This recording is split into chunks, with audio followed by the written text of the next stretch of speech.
Hi, it's Larry Shiller, voice of Backgammon, and we're live streaming from Chicago. Just want to check my desktop audio over here to make sure all the settings are okay.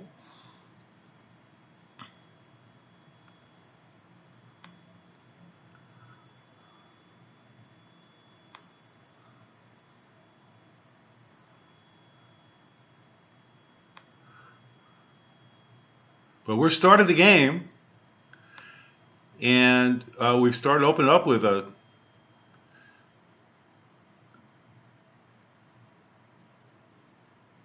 people are trying to get their home board in shape over here, but we're going live. I just want to be sure we have the sound happening here.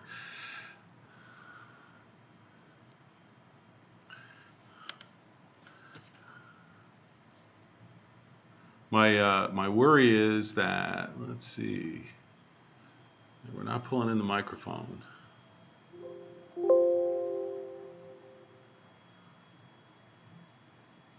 All right, let's take a look here. Blot City, as we're looking at this board, are there enough blots? 9 blots plus a man on the bar.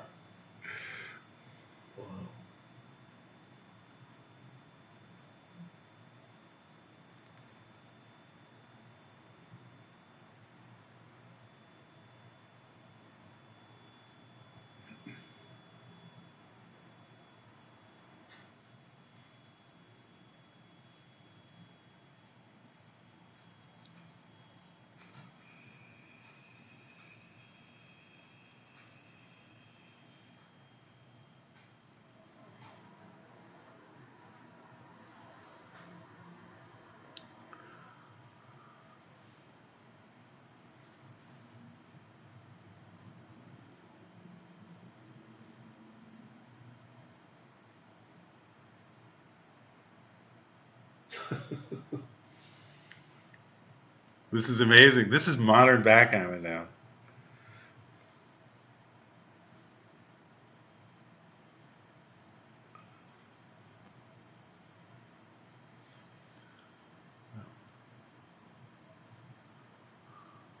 I gotta find these settings. Make sure we're streaming right.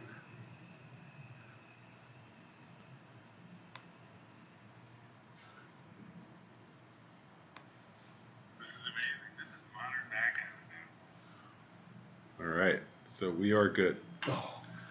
All right, Akiko is red.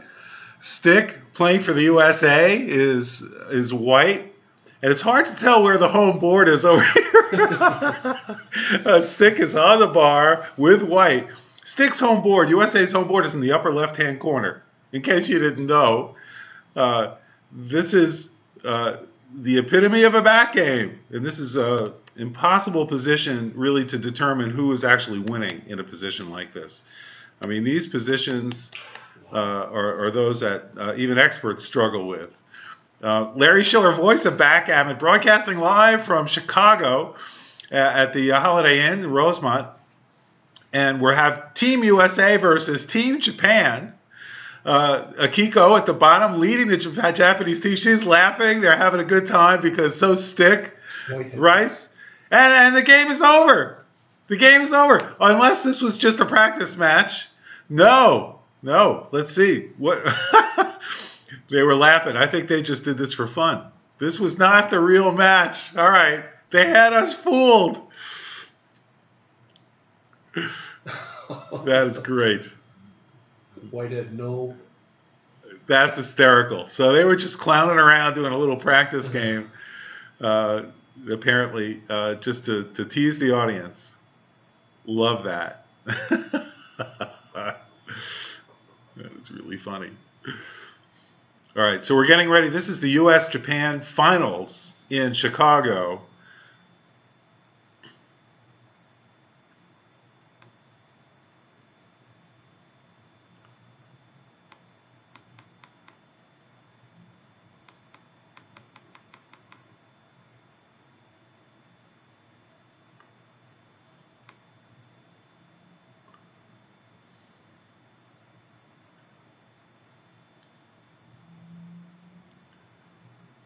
Huh.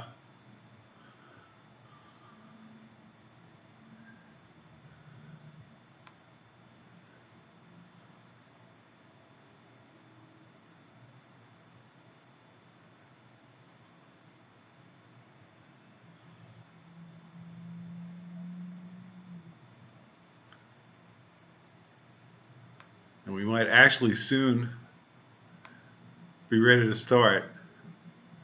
You keep bumping your board. Yeah. Yeah, we'll try to adjust that on the fly. All right, we've got Linda Clay starting for the U.S. on the top, and she's getting up. Is she going to let Stick take the seat? We're going to see who's going to start for the United States. This is an interesting event, right? This is a 3-person team versus a 3-person team. There are 10 players on the U.S. team and 10 players on the Japanese team. And they're having a tournament here in Chicago at the 38th Chicago Open to determine which country can field the better players, at least for this match. Now, they've been playing. They were playing most of the day yesterday to determine who was going to be playing in the finals and what the parameters of those finals might be. So here you'll notice this is the first game, and you might wonder why is the score 3-0 in favor of the United States. So there is a reason for that. And the reason is that the USA, in all its preliminary matches, did quite well against the Japanese. In fact, out of 6 different events, the USA won 5 and tied for the 6th. So the USA is really ahead 5.5 to 1/2. Oh, they're practicing Bluffgammon. Stick Rice is demonstrating a particular new type of game that's been gaining popularity. At any rate, back to how we got to the score. So based on the fact the USA had a better performance, they get an advantage in the finals, and this is what really counts here. There's 3 teams playing, U.S. teams playing 3 Japanese teams. So there's 3 matches. This is one of 3 matches that's taking place. All right, they're shaking hands, and we're ready to go. And Linda Clay is starting it off for the U.S., and Akiko is starting it off for Japan. And here we go. We're going to have the first roll. They are moving the board. So let's go ahead and see if we can keep up with them on that. We have an opening 3-1 for Linda. Huge advantage for the USA to start off this match.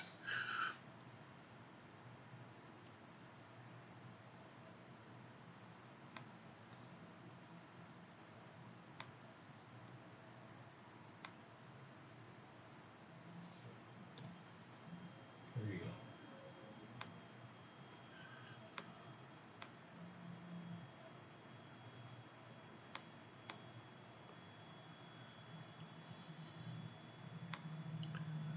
Huh.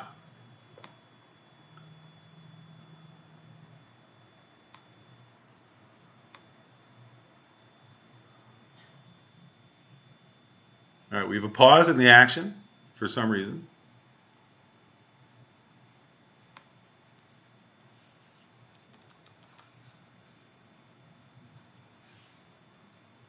Oh, they're setting the clock. All right.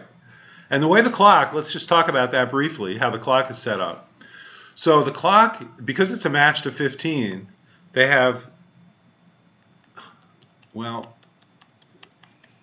usually it's 2 minutes. It would be 30 minutes, but it's set at 40-30, which is, assuming it's a match to 27, they'd get 90 seconds.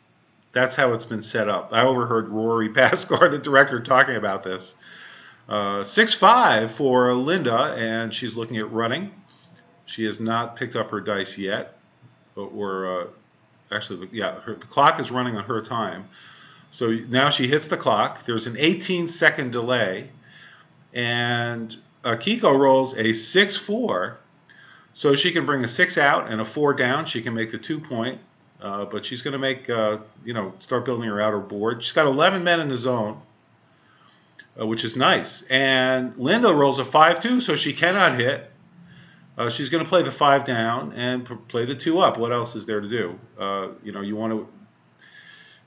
want to expose another checker right now. She rolled that 6-5, so she's ahead in the race. There's a 6-2, which lets Akiko firm that up, and she's going to play safe. So we're at a fairly standard holding game where White's got to get 1 checker out. And White can't move the back checker, so it looks like the 2-point, 13-2. Linda makes the only reasonable play there. 6 is forced, actually, on that play. 2-1 for Akiko. She's going to hit because she can't play safe. So she might as well hit in case white doesn't hit back, and there's 22 numbers that do that. Oh my gosh, she rolled 6 double sixes from the bar. It's an opportunity to press pause and think, hey, do we have a double here? Don't think you're the only person in the world who's rolled double sixes from the bar when your opponent has a 1-point board. But Akiko is deciding not to double. She's got a 5-4. She can cover with a 5. But where is the 4? She'll probably play down from the midpoint to expose the 1 and just leave 7 numbers for white to hit. Double 1s, 2-1, 4-1, and 5-1 are the numbers that hit. She does not roll one of those. It's a 5-4. She'll probably come in on the 5 and cover up the 4. So she's got a 3-point board, which is white now is a better board. USA is a better board than Japan. But Akiko's in pretty good shape. She's got some attacking numbers. She's got safety numbers, and she'll just probably play safe. She could pick and pass. She could do a number of things. But right now, she's, we haven't done a pip count, but it looks like she's ahead in the race. So why not just play? Oh, but there's Linda rolls double sixes. It's a 4. It is almost a forced play. It's the only real way to play it. And she's way ahead now. And now it's white should pause and probably double this game. Let's take a look at the pip count.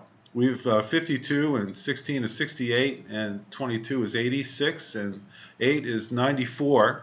And so 94, John, can you remember 94? John Perner's here with me. And then we've got 18 is 36 and 18 is 54. And 6 is 60 and 42 is 102, 112 and 618. So red is behind by how much? What did I say? Did I say 112 or 118? 100, whatever. 116. It's a double because they're up by more than 12%. And that's the general rule here. If you're at a hold'em game and there's contact and you have more than a 12% lead, 12% or more, oh, she rolled a dice. She didn't double. Then it's a double. And 12% here is 12 pips. So they're up by more than 12 pips. They're up by, I don't know, it's like 18%, 20% in the race. Huge advantage. The only reason they're not is because of the contact. But, it's likely that, what did she roll? She rolled a 4-2. Why not just play safe in the home board? Leave those 2 checkers there and play 5-1. And no, it's 6-4.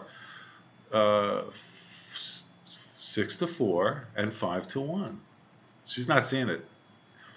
Yes, she sees it. She makes the play. So this is what's so important. You might think, why am I leaving 3 blots on my home board? So the reason is because your game plan is not to trap the opponent, get him on the board, keep him. Your game plan is to win in the race. And right now, your game plan is to roll doubles, not double sixes, but any of the other doubles. And you have a 1 out of 7 chance approximately of doing that. And so you want to maximize the number of rolls. Like you'd like to get 7 rolls to be able to roll those doubles to get yourself to safety.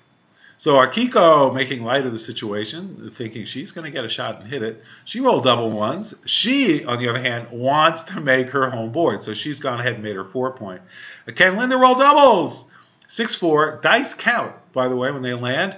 Linda immediately has the idea. Now she's ready for bear off too, right? With a man everywhere. 6-1. Probably play 8-7. Oh, she knows she's playing 9-8. Oh, now she plays 8-7.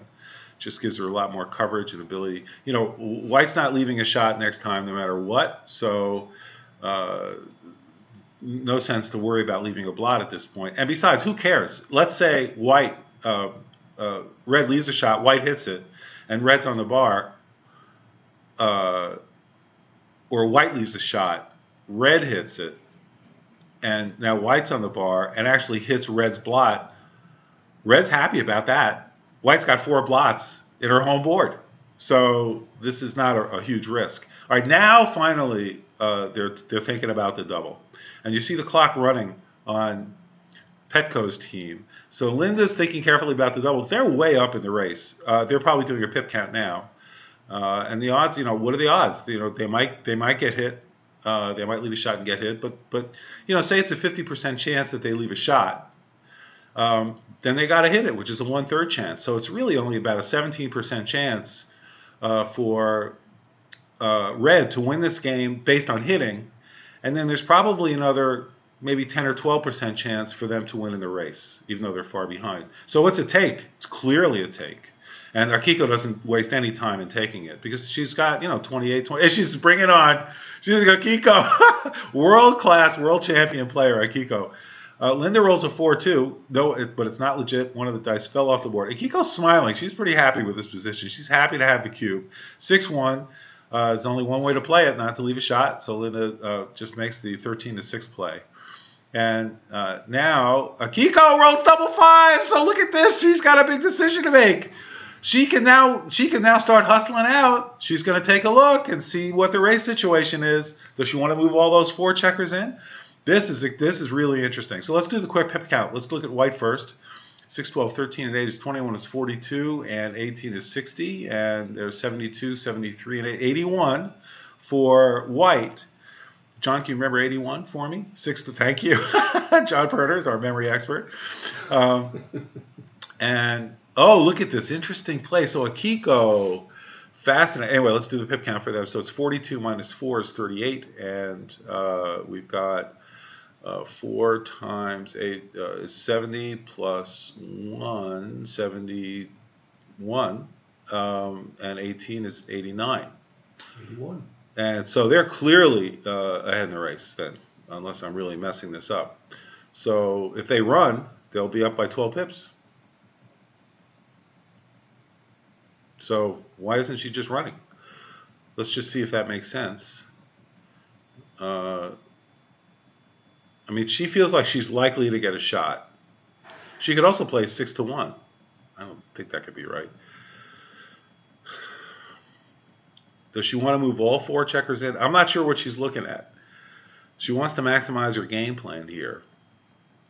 She's looking at leaving that blot on the midpoint because she'll get at least 20 numbers to hit if she gets hit and one of the numbers gets covered, unless Linda rolls doubles. So she's thinking, hey, I can just leave blots all over the place. Linda can't hit them, and I get the maximum coverage. Now, the only problem with this strategy, if she rolls double 1s, she's gonna make a 5-point board with double 1s. So that's the only roll. Linda, she can do it. Can she roll double 1s? Woo! Double 3s ain't bad either. Double 4s, she's very happy with that. She's cleared, no issue. Still blocking red a little bit, but red's in trouble now. A double red rolls the double 1s. How painful! Oh, Akiko would have liked a big number here. Not that she would have been running anyway, but she's preparing for the bear off.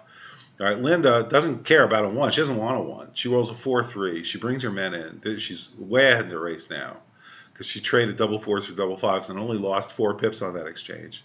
All right, there's 6-1 for Akiko, and that is 2.7 is the rule. So she can move 4 apart. That's 1.3, or she can move 2 apart, which is 0.7. So she could also play 6-5. 6-5 might be right.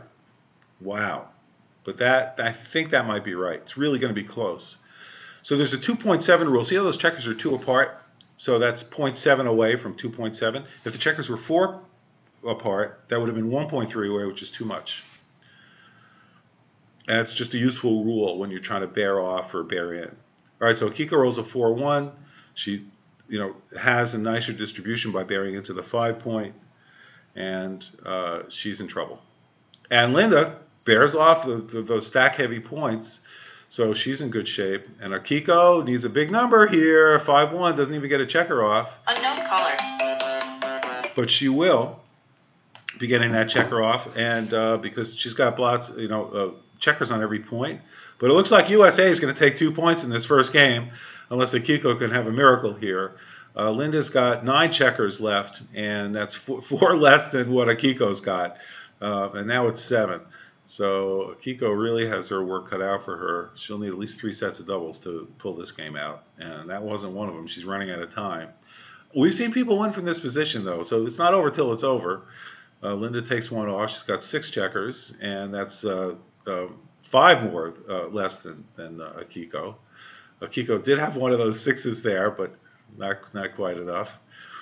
And here she goes with 6-4 again, which is a great roll. It's 2 pips better than the average roll, but it's just not going to be enough to take care of Linda unless she rolls really poorly. Of course, a 4-3 is not her best roll because she can't take a checker off, but she can move down, fill a couple of holes in her board. She still has 6 checkers left, which is three less than Akiko. Akiko keeps rolling those 6s. Akiko can roll 2 sets here, or just 1 set actually, and possibly win. That hurt for Linda, because now she's off in 3, and it looks like a 5-3 for Akiko. Akiko's in this as long as she doesn't roll a 1 next time. If she rolls a 1, it's going to be really.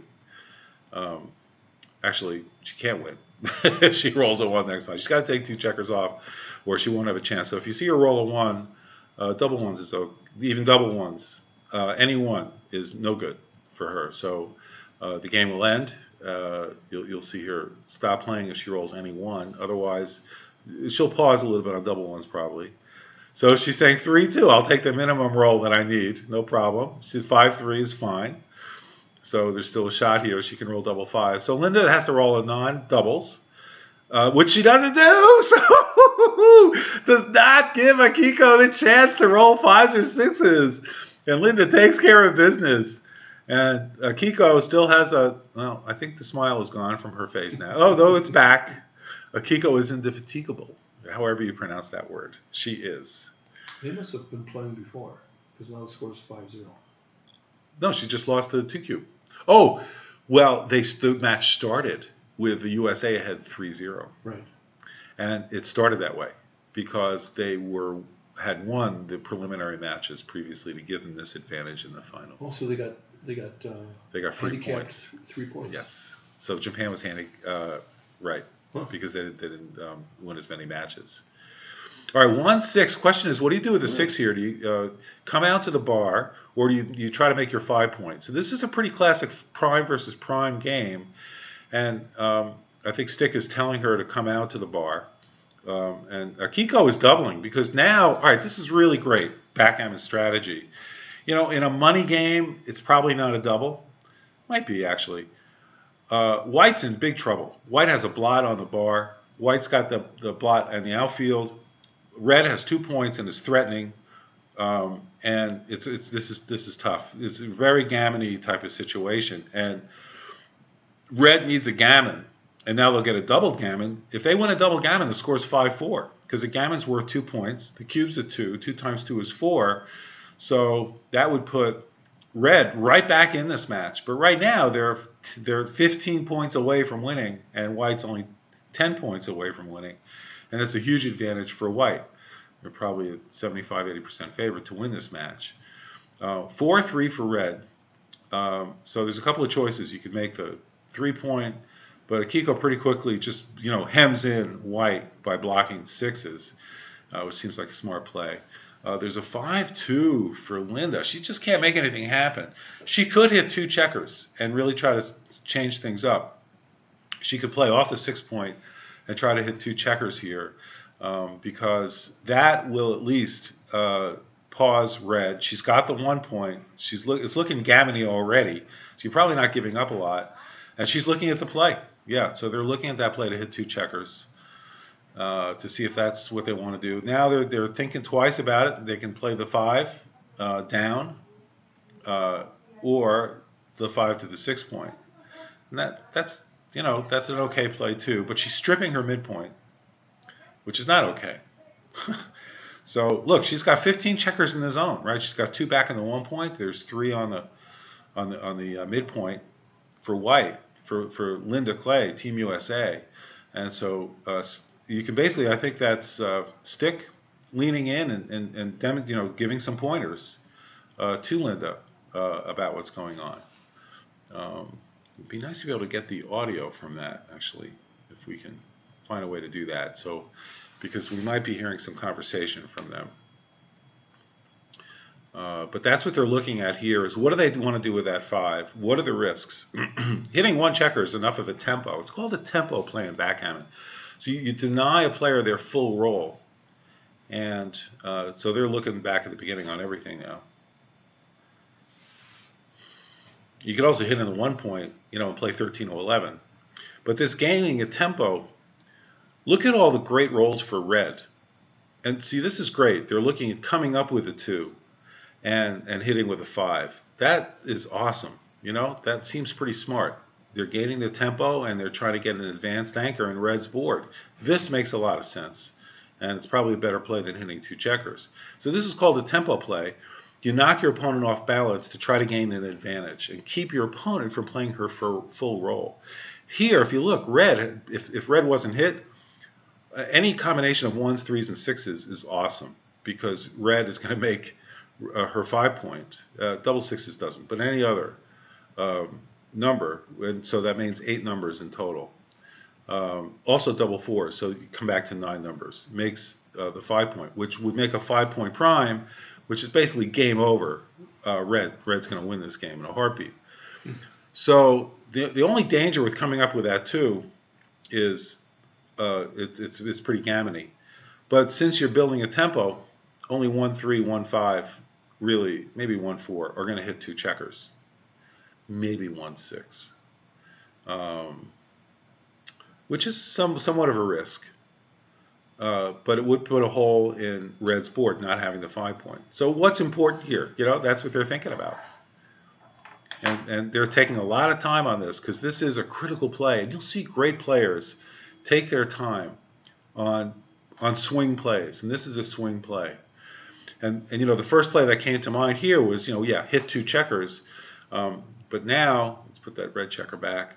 Now, they're just looking at all these different alternatives, and they're deciding to go with the least, it's not the least probable of getting hit, but it's least risky, I would say. And a 4-6, just come on out with that checker. It is a race. Let's get in there, get more ammunition. 3-1 does hit, and you want to hit that checker. No question, it's a great roll. 5-4 probably would have been pretty good too. All right, so red's on the bar, coming into white's tough home board over there. Miraculously gets in, makes the 5 point. So really, red's in great shape here. 6-2 for white. Oh, this is tricky. Linda just jumps to make the 4 point, but it may be worthwhile to play the 6 and the 2 out. In general, it's wrong to have 3 checkers stacked on the opponent's 1 point. If you do, you want to. If you can move one of them, you want to. Oh, what a great roll for Team Japan! Akiko makes her 5 point. This is going to be really tough for Linda. It kind of changes the game plan a little bit here. Boy, this is going to be tough. And Linda wanted to roll a 2, and she wasn't able to do it. So she's just going to start leaving blots of the man in her home board. Because she doesn't want to leave any of the shots. There is the ability to try to get a checker out, and that looks like the right play because, you do want to make the advanced anchor. But red has some work to do, and, white could block red's 6s. That would block 1s, 3s, and 6s, and 1 out of 4 rolls. Red's not going to, roll something besides a 1, 3, or a 6. And it's been have you ever stayed off a 3-point board from the bar? That's blocking red right now. If red doesn't hit and white can cover, so I like it. It's you got to have some kind of game plan. Of course, red does hit, and this is interesting. What do you do with the 4? Do you come out with both checkers? I think you come out with both checkers. Like you hit. And also come out you break the 20 point with both checkers. So the reason that I'm thinking that might be the right play, of course, whenever I think it's the right play, it turns out not to be. But I'll give you my flawed reasoning on this, which is that if white, first of all, it does reduce the chances of white hitting from a certain standpoint of any 3, 5, or 6, white is not hitting. So right off the bat on 75% of the rolls, there's no hit. But the other thing is, so she's thinking about bringing the checker down. That would minimize the probability of being hit. So she's looking now at just maximizing coverage.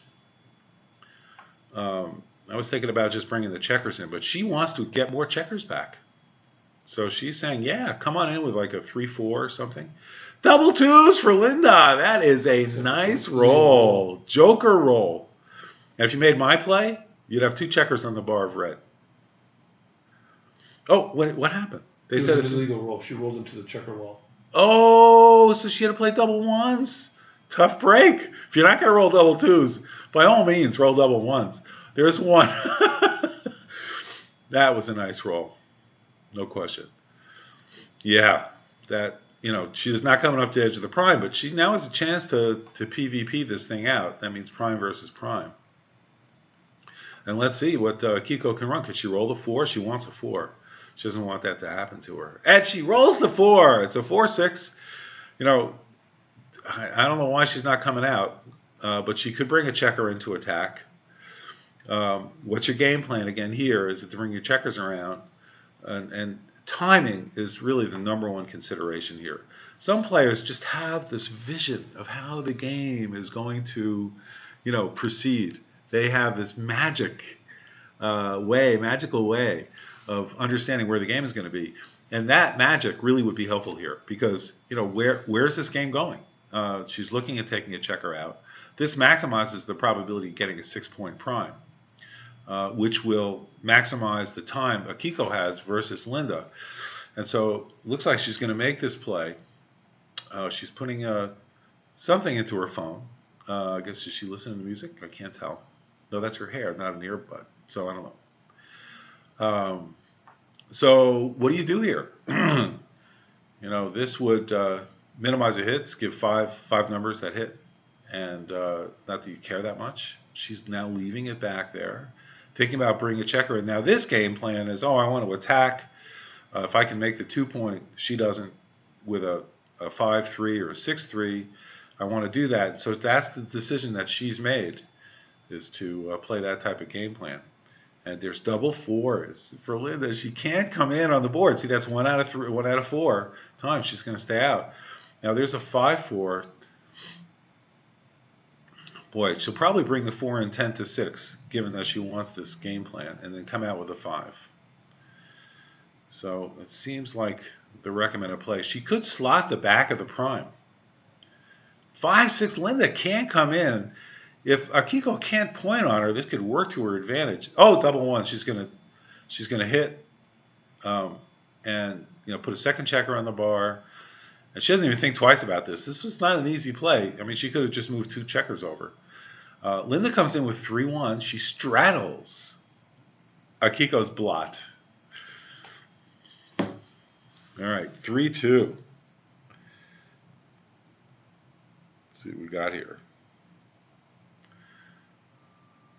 Can Linda come in? Linda makes a nice roll. She puts 2 checkers on the bar. This could be risky. She has a chance to get out. Stranger things have happened. Akiko comes in with both checkers. 16 out of 36 chance of that happening. Linda, 4-3. She could hit 2. Maybe you hit 1 and bring another one in. You don't, hitting 2 is, that seems like the right play. She's doing that. If you leave a checker on the 1 point, how are you going to fill it up? 1-6, easy play. Linda could use double 1s right now. No question.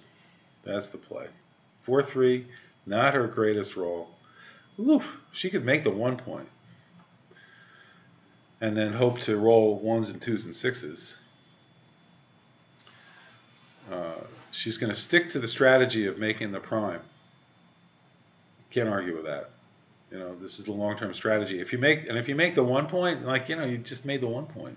I mean, you own that the rest of the game, until bear off. So you got to be real careful before you make the 1 point. And she's sort of got a quasi back game going here. Linda can't quite, a little schizophrenic here with this game plan. 6-2. So do you hit on the 2 point? Oh, that's Linda's play. So she rolled her 2. She can come out with a 6. The 6 it's a forced play. That 6 is forced. And so she's got to decide what to do with the 2. That's why she did it so quickly. And maybe you play 5-3. Or maybe you come up to the edge of the prime. I don't know, maybe you come up to the edge of the prime. She's going to hit two checkers, though, with 4s, 5s, or 6s, probably, and any 1 or a 4. It's tough. Risky. But how else can you win this game? If you're not up at the edge of that prime, you're in trouble. I don't think they're going to do it, though. I see the clock coming down, 33:21, 33:20. And Team USA's used more time than Japan so far. They've used about 7 minutes on the clock. Japan's used about 4.5 minutes on the clock. So it's fairly close. And, Team USA wants to avoid the gammon. I mean, they want to win the game, but so they're avoiding the gammon by not moving up to the bar and to the edge of the prime. And she's playing that too, so it leaves 2s and 7s, which is 24 numbers. I'm sorry, which is, what did I say, 24, which is 15 numbers. And now she's got 21 numbers plus double 3s doesn't hit. That 5-4 does. 6-3. All right, that they made the decision to come up to the edge of the prime, and it worked out because she can't get hit.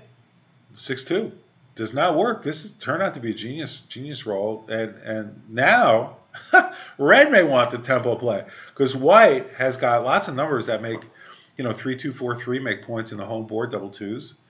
So you want to stop that. And white's got a blot sitting in the outfield, so the board strength is equal. And Linda stayed out. How painful this could be, Gammon City, like a 5-1 or a 5-4 hits and and covers one of the points. She could, you got to decide which one you want to hit. You could hit on the outfield with a 4 and cover with a 5. I don't know why they're not looking at that. Why not look at hitting the outside blot with a 4? Yeah, finally. Akiko's looking at that. There's been sometimes that happens at backgammon, by the way. You get so focused and concentrated on one particular area of the board, you don't even look at another area of the board. Now she's making this play. This is a great play if white doesn't roll a 2 or double 1s. So we'll see what happens. It's 5-1. So this is looking very promising for Akiko.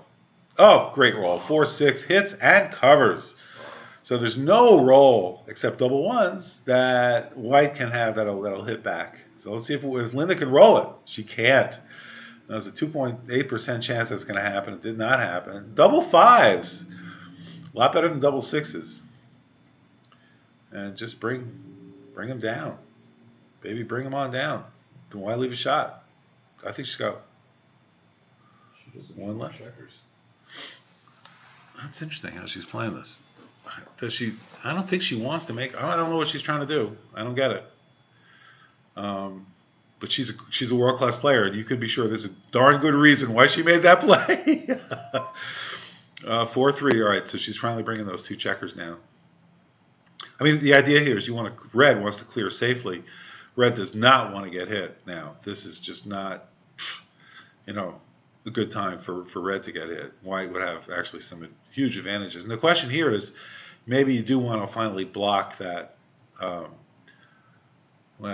No, I think you want to bring 2 checkers in because, at worst you're going to leave white 1 fly shot. So here you go. Double 5s, play safely. Double 4s, play safely. Double 6s, all play safely. Dice on the checkers are good. So that 4-3 counts. Here we go. We got a 3-1. Oh, 3-2. No, a 2-1. There's a 2. She's got to decide where to play the 1. Isn't this great? She's thinking about this 1 very carefully, what she has to clear. Double 5s now does not leave a shot. Now it does. See how double 5s leaves a shot right now. And that works too. Double 5s, yeah, so it's one of those 2. So she clears that. It looks like a pretty solid distribution. Linda's not able to come in, so Team USA is on the bar. I know Americans do spend a lot of time at the bar. All right, 6-3 gets a checker off. The Japanese do too. They like their scotch after work clubs. So who doesn't? Each culture has something unique about how it does its drinking habits. All right, double 2s for Akiko. And she wants to win a gammon. There's some backgammon opportunities here. So she could take 2 checkers off the 4-point and probably dramatically increase her backgammon chances. But it would also reduce her winning chances. So how do you weigh those two things together? Gammons are, as long as red, who has a 90% chance of leaving a shot in this type of position, by the way. Surprising, right? 90% chance of leaving a shot. And so if that means that there's about approximately a 1036 chance that white's going to hit it, which is 5/18. So, that works out to about 3% altogether. I'm sorry, about 20, 5/18 times 9. Did I do all that right? Approximately. So it's about the 20% chance of white actually hitting a checker. Akiko wants to clear. So she's not playing for the backgammon. She wants to win this game. She's got plenty of 2s to play. She doesn't have 3s to play. She's got, she'll have to break the 3-point. And then it'll be tough for 1s. So I don't know if this is the right play. It might just be right to take 2 checkers off. 1, 2, all right, there's 2. And maybe take a checker off the 4-point, 3, and take 1 off. Also, a rule of thumb, strange as it may be, in this situation is keep only 2 checkers on the 2-point. When your opponent owns the 1-point, don't put a 3rd checker on the 2-point. It's almost always wrong. Go figure. So I learned this from David Presser from the Backgammon Learning Center that Phil Simborg and Perry Gardner run.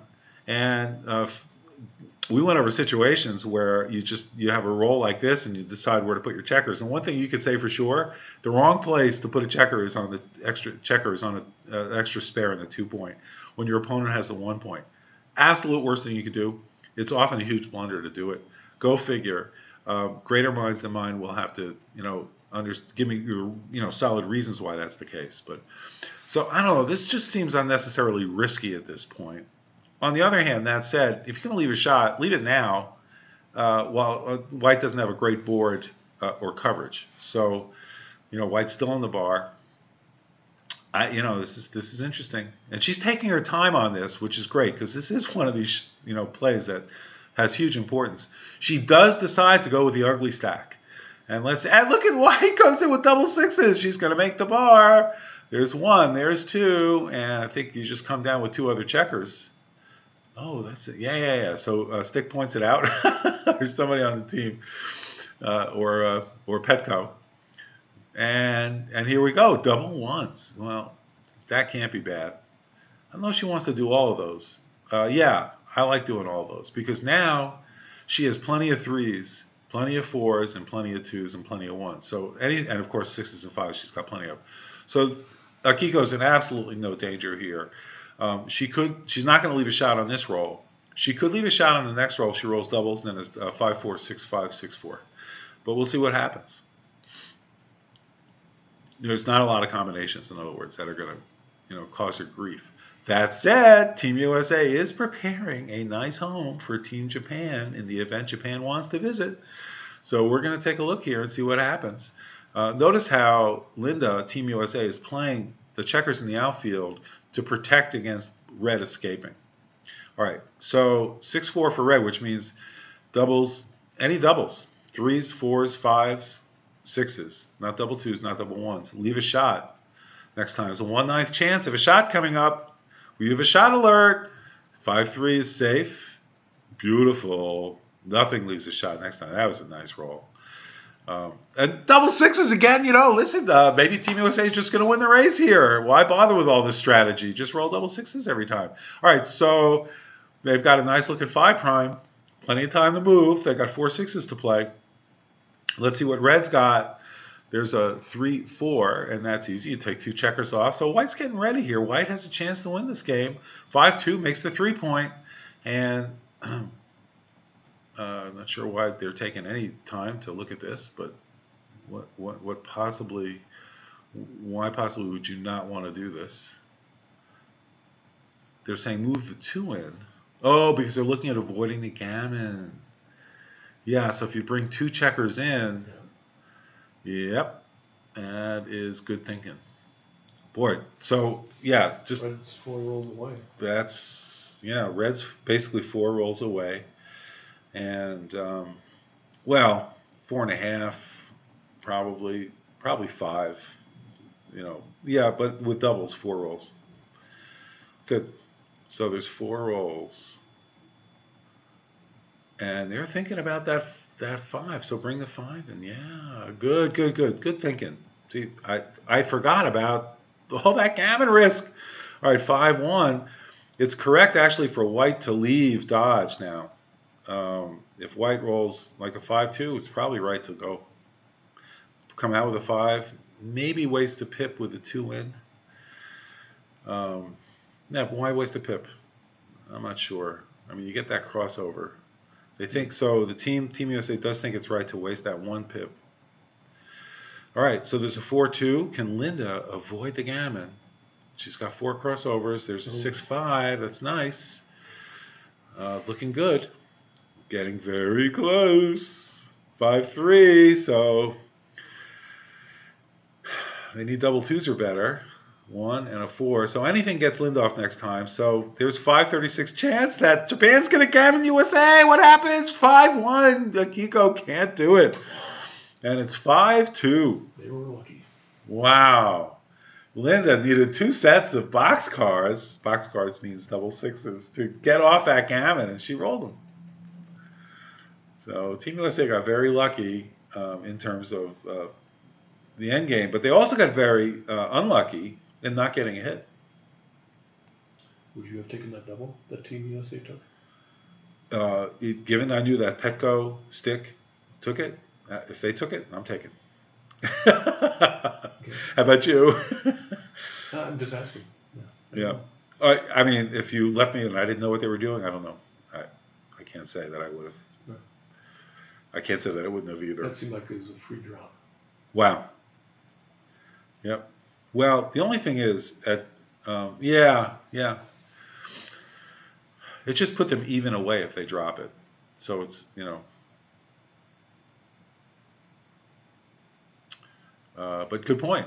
Yeah, right. It seems like a free drop, right? Is this double 5-3? So here Akiko makes the 1 point with her 5-3, which is old school not old school backgammon. That's new school backgammon. In the old days, if you made the 1 point, people would say, "Oh, you're such a beginner. You just don't understand this game." Akiko rolls double 1s. Nice roll. She'll probably play 24-22. Split the backman because it doesn't. I mean, she can play 8-6, but it'd be nice to have some coverage. She just doesn't have enough ammunition. She can't bring another checker down. So she's going to do the split of the backman. Apparently, she's thinking about it, and she does decide to do that. She just didn't really have any other good options. She is playing an attacking game. 4-6. I mean, that's just not a great roll for her, but she's going to play the out to duplicate 4. So you can see that red, Akiko, needs a 4 to hit in the outfield and a 4 to hit in the inner board. So the best roll, you'll never guess, is double 4s for Akiko. And she's now thinking about doubling again. And this is a very risky situation for red. But it's probably a take, because if Akiko does not roll a 4, white's not going to get hit. I guess, if she plays this rolls a 6-3, she's going to hit. So there is a bunch of numbers, and double 1s is going to hit. So really any 3-1, any kind of 4, double 1s, double 2s, 3-1.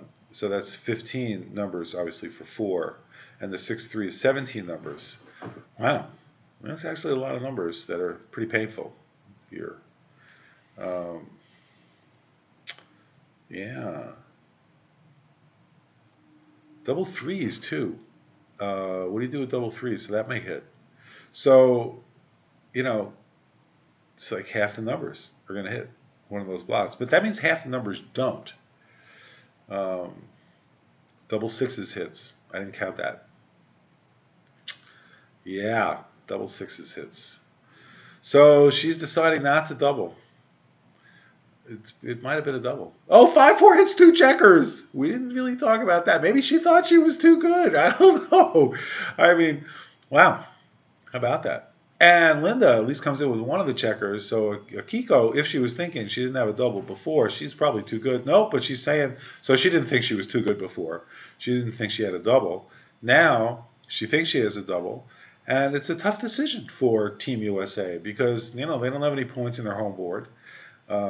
There's some awful rolls like double twos, 6-2, and double fours for red for Team Japan. And how can White win this game? Having the 11 point for White is actually a good thing because Team Japan has two checkers back. They have 10 men in the zone, 2 are out of play. So having that 1 point really is significantly hurting Akiko's chances. I would not like to get this double because I have no idea whether this is a take or a drop, which makes it a great double. So what's that called? Woolsey's Law? If you don't know if you should double, put yourself in your opponent's shoes and say, do I want this double? Do I want my opponent to double? Do I want my opponent not to double? Do I have no idea whether or not if my opponent doubles I'm going to take or not? If it's like, yeah, I'm definitely have no clue, then it's a great double. And they're dropping the double. So this was a quick win for Akiko. And Team Japan, she's smiling about it. It's always good to win a game. The only time she wouldn't be smiling is if she was too good and they dropped. And that might have been the case. But, we don't know. The beauty of backgammon. The cruelest game. All right, they're setting the clock, making sure that's working. Both teams have plenty of time. Maybe if you want to hit the bar on top instead of pressing that, Linda, keep doing the same thing. It may not work. Oh, Kiko's trying the same thing. All right. So we'll see if they can. There we go. We got it working. Akiko presses the clock. It's Linda's play. There's a 5-1 mirror image on the board. So you might say the game is tied, but actually Akiko is up by 4 pips because she's on roll. So now Linda, Team USA is down by 7 pips, and they're up by 7 pips. This is, again, the duality. 5-1, 5-1, 6-1, 6-1. You don't see that very often. And there's a 3-2, which is easy. You go make the advanced anchor in the opponent's home board. So there you go. Double threes. Okay, we've lost the duality. Probably bringing 3 checkers down from the midpoint is right here because you're going to block Akiko's double sixes. It's a lot of people don't like to do it because they don't want to break the midpoint. But you just don't seem to have a lot of other possibilities here, at least that I've seen. You could move 2 checkers up in the home board and make the 3-point. There's 1. So I think that was Stick or Petco saying, look, that's got to be the... No, they're saying maybe not. I mean, if you bring 3 checkers down and then 1 checker up in the home board, like 23 to 20, you're really blocking red. Red doesn't, there's a lot of rolls that don't play well for red, like 4-3. Has red play a 4-3? It's pretty ugly. You can play 13 to 6. It takes away a lot of rolls. Not that the 4-3 was that easy to play anyway. You could also play 6 to 2, 13 to 10, since you have the advanced anchor. All right. So 4-3 is playable. Any other kind of rolls? 2-4 is easy. 2-3, yeah.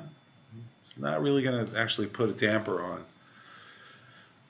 red's movement. But any kind of 6, so like a 6-4, well, that's easy. 6-3, that's not so easy.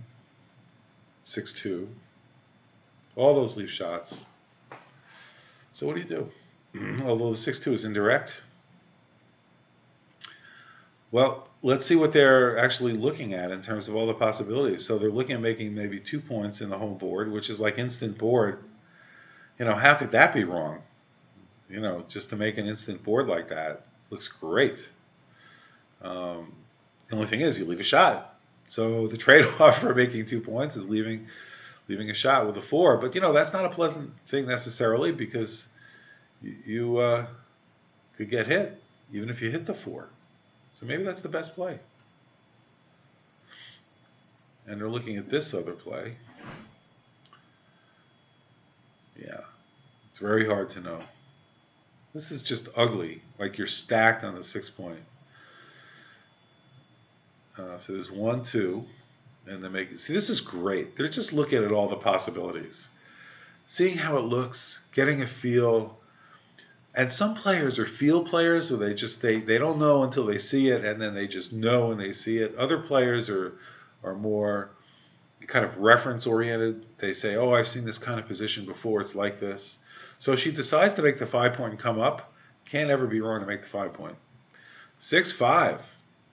Boy, what do you do with that? That's tough. Maybe gain a tempo, hit in the 1 point. Come down with the 6. Who's ahead in this race? It's very close. Very close. Or you just make the 1 point. Yeah. Oh, look at this. So Akiko is making the 1 point. She's smiling about it. She said, I hope nobody thinks I'm a beginner.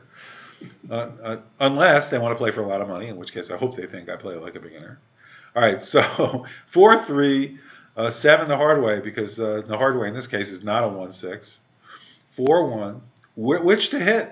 So Akiko's looking at hitting 6-5 instead of 8-7. She did not spend a lot of time looking at that. She wants to build her home board. So let's see if Team USA, that was a nice roll, right? 5-4. Let's see what she can do. Does one of the things that Team USA is having trouble with is putting the dice on the board after the roll. All right, here we go. 6-4. Yeah, that 6 is pretty obvious. Just come out with it. There's nothing else you're going to do. I guess you could bring a man down, but here you need 3s to cover, 1s to cover. Is that a 2-1? That's a beautiful roll. So Akiko, inch by inch, millimeter by millimeter, is creating a board. That's a fairly decent roll for White, because White got in. They say, what's the difference between a good airplane landing and a great airplane landing? Double 2s for Akiko, and I'll discuss that in a moment.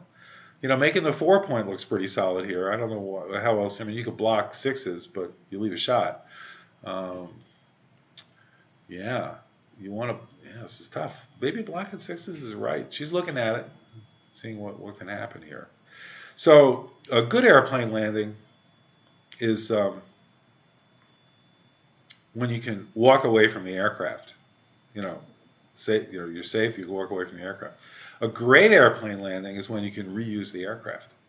So this is kind of what we're doing here. We want to be able to reuse our checkers and have a great position. So Akiko only has a good position because her 1 point, she's not going to be able to recirc those checkers unless she's bearing off and she comes down to 1 checker and that gets hit. Then it'll be recirced, but that'll be the only checker left on the board when that happens. So she's looking at making the 4 points. She's looking at possibly hitting on the 3 point. The race is very important here. White's motivated to get that checker out of there and not put pressure on red. So what is the race? Let's take a look. So we've got 2163 and 39 is 102. And there's 36, 138, 40. 140 for red. And John can remember that. And white has, we'll count that as 25. And 39 is 64, 74. And 79. And 54 is 133. Close, 140. So look at that play. Hitting and bringing a checker down for attacking. I love it. 5-2. And because the big reason to do that, there are 2 big reasons to do that. One is white has a blot that could be picked up by red if white stays out. On a 3-point board, white's going to stay out a quarter of the time. That, I think, is a genius play by Akiko. Absolute genius play. Double 4s. Oh, double 4s. Now you're ahead in the race, right? So maybe just bring those 3 checkers out and play the 4th one to the midpoint. Give 2 5s, 3 4s. Give 9 shots to white. And otherwise, you've got a really solid game. I mean, the other option is just to make the 5 point and really put pressure. This is tough play. I mean, how do people know how to play this? This is really tough. So she's bringing 2 checkers out, and she's going to make the original play that we talked about because she's ahead in the race. Again, what's your game plan is what's so important. and she's going for a racing game plan here because she's ahead. So that's why that makes sense. The play I would have made, which it probably makes her wrong. All right. So anyways, there's a 3-1 for Linda. Team USA said, all right, we're going to build our home board. We're going to get a shot. We're pretty confident we're going to get a shot. It's likely they will. Double fives. Oh, it's not really the best roll for Team USA because they're getting stripped. And although Team Japan. Japan is definitely way ahead in the race. All right, 3-1. So slot the 3-point and maybe play 6-5.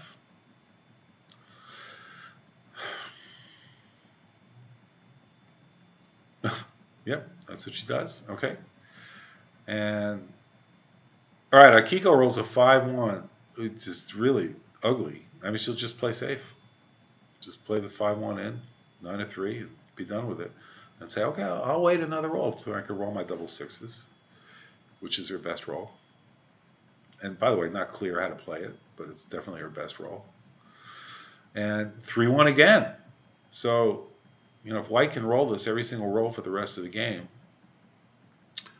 and gets hit, it would be likely Team USA would spend a lot of time at the bar. All right, let's see. 3-1. Do you make the 2-point, or you just make the 3-point and play 5-4? Do you bring a checker down to increase contact? You make the 3-point with a 3 and then maybe play 13-12. Probably not. Not recommended. It does duplicate 4s. Those 6s are a problem for Team Japan. 6-1, 6-4, 6-6, no. 6-2, 6-3, 6-5, yes. They all leave direct shots. So she's got a lot of direction, at least 6 of those. I'm sure there's more. 4-1, that's a great roll. So she's, again, just, Akiko is making those points in the whole board. And to Linda's credit, she's not taking no for an answer. She comes right back in and, she's not that far behind in the race. So White could win in this race. 3-2 is kill a checker out of safety concerns. Team USA's board is looking very good. This is no lock for Akiko. And the cube hasn't been turned yet, has it? So 5-2. Wow, look at that board. And there's a lot of rolls that Akiko's going to leave a shot on. That's not one of them. That's a beautiful play. Pick and pass, they call that, where you play and hit a checker and then move them on to safety. Linda does finally stay out for Team USA. Akiko's in good shape, and she's thinking about doubling now. I don't think it's a double. It's definitely a take. It doesn't mean it's not a double, but she thinks better of it. And then, oh, yes, so she's going to play move both checkers because otherwise you increase the number of shots too much. So here she's going to at least duplicate 4s. And she'd prefer not to leave 2 blots, but she doesn't have a choice. No matter how she plays this, unless she plays off the 6-point. And look at Team USA. They come in and hit with a 5-4 from the bar. That's a game changer, and this ball game is going to be over. This is maybe it's too good, actually, for there's double ones. What a comeback for Akiko. This is amazing. What a roll. Back and forth, back and forth. She's deciding what to do. Yeah, she's now going to play safely for the 5s. She can come out with the 6s. Oh, boy. White really just, she's thinking her mind about that. Which one is she looking at? I don't know what she's thinking. But I know that 6s, she needs 6s to come out, and she needs 6s to safety that checker in the outfield. So why not move them over 1? Unless she's looking at some doubles, but even double 4s plays better from the midpoint. So I don't know. She's going to play that 1. I don't know her reasoning on that, but I'm sure it's rock solid. She might have been thinking of double 3s maybe.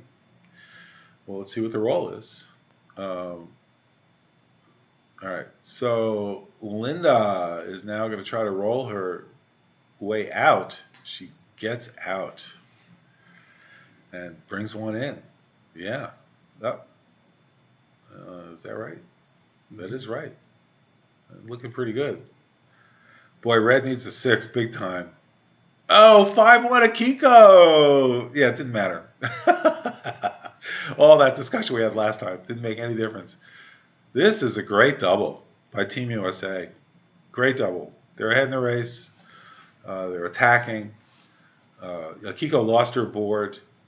There's just not really much of a way she could take this double, even down 5-3. So some might say she's too good because there were some gammon chances there, but it's not a lock. Team USA decided to take their point. And they're going to take a break. This is Larry Shiller, voice of Backgammon, broadcasting live from Chicago, Illinois, in the USA at the 38th Chicago Open. We've got the Japan versus USA finals, where 3 different teams are playing 3 or 4 players per team against each other in kind of a collaborative environment. So we're watching the best minds in backgammon play. This is Larry Shiller. We'll be back shortly as the match resumes. Thanks for joining us. Should Linda have doubled the previous roll? Akiko would have been tempted to take that, right? That's a great point, John. There weren't that many good.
We're on break right now. 38th Chicago Open, Japan versus USA Finals. As the players start returning back to the table.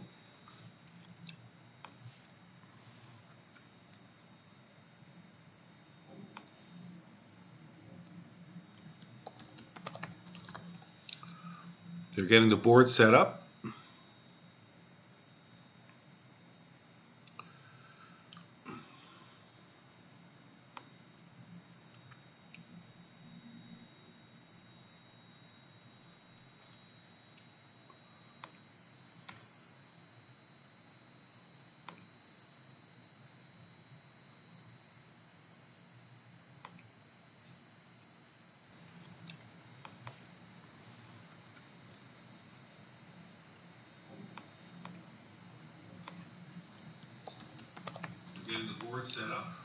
They're getting the board set up.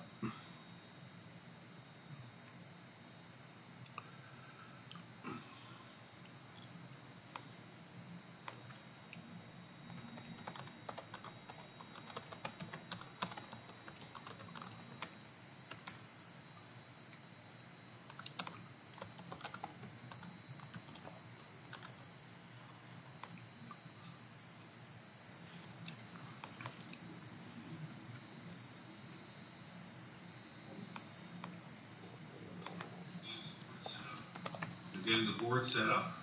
They're getting the board set up.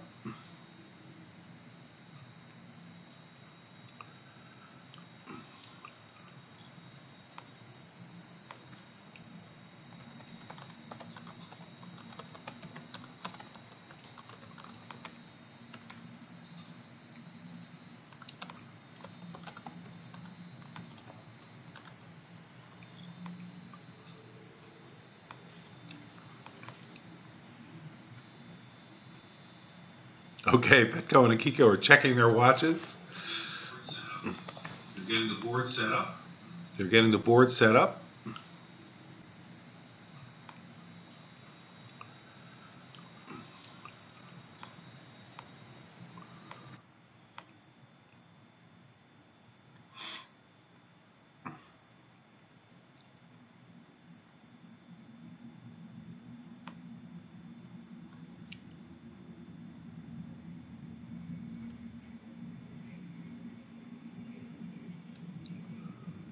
And we're getting ready to go. Team USA versus Japan Finals. USA is a 6-3 lead.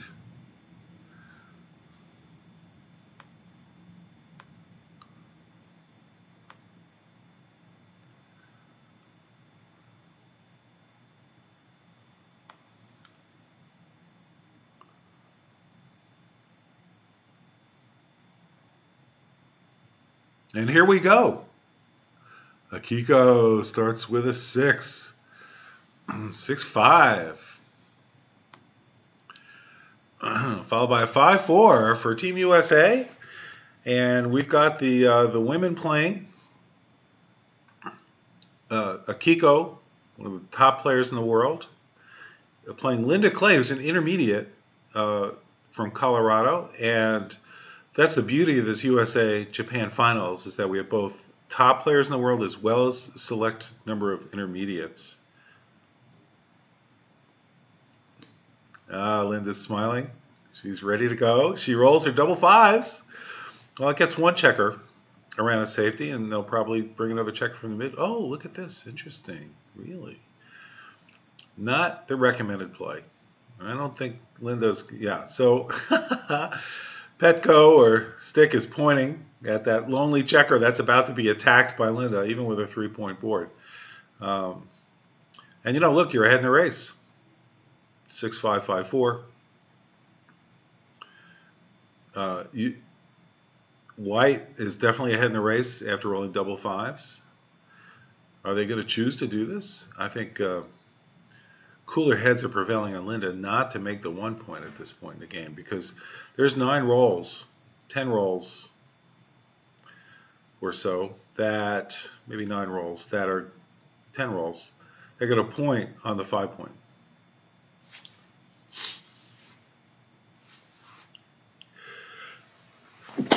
And then there are, rolls like 1-4 also make life very difficult for Linda. So stick is weighing in from Linda's left. We're just going to get a refresh on this screen here.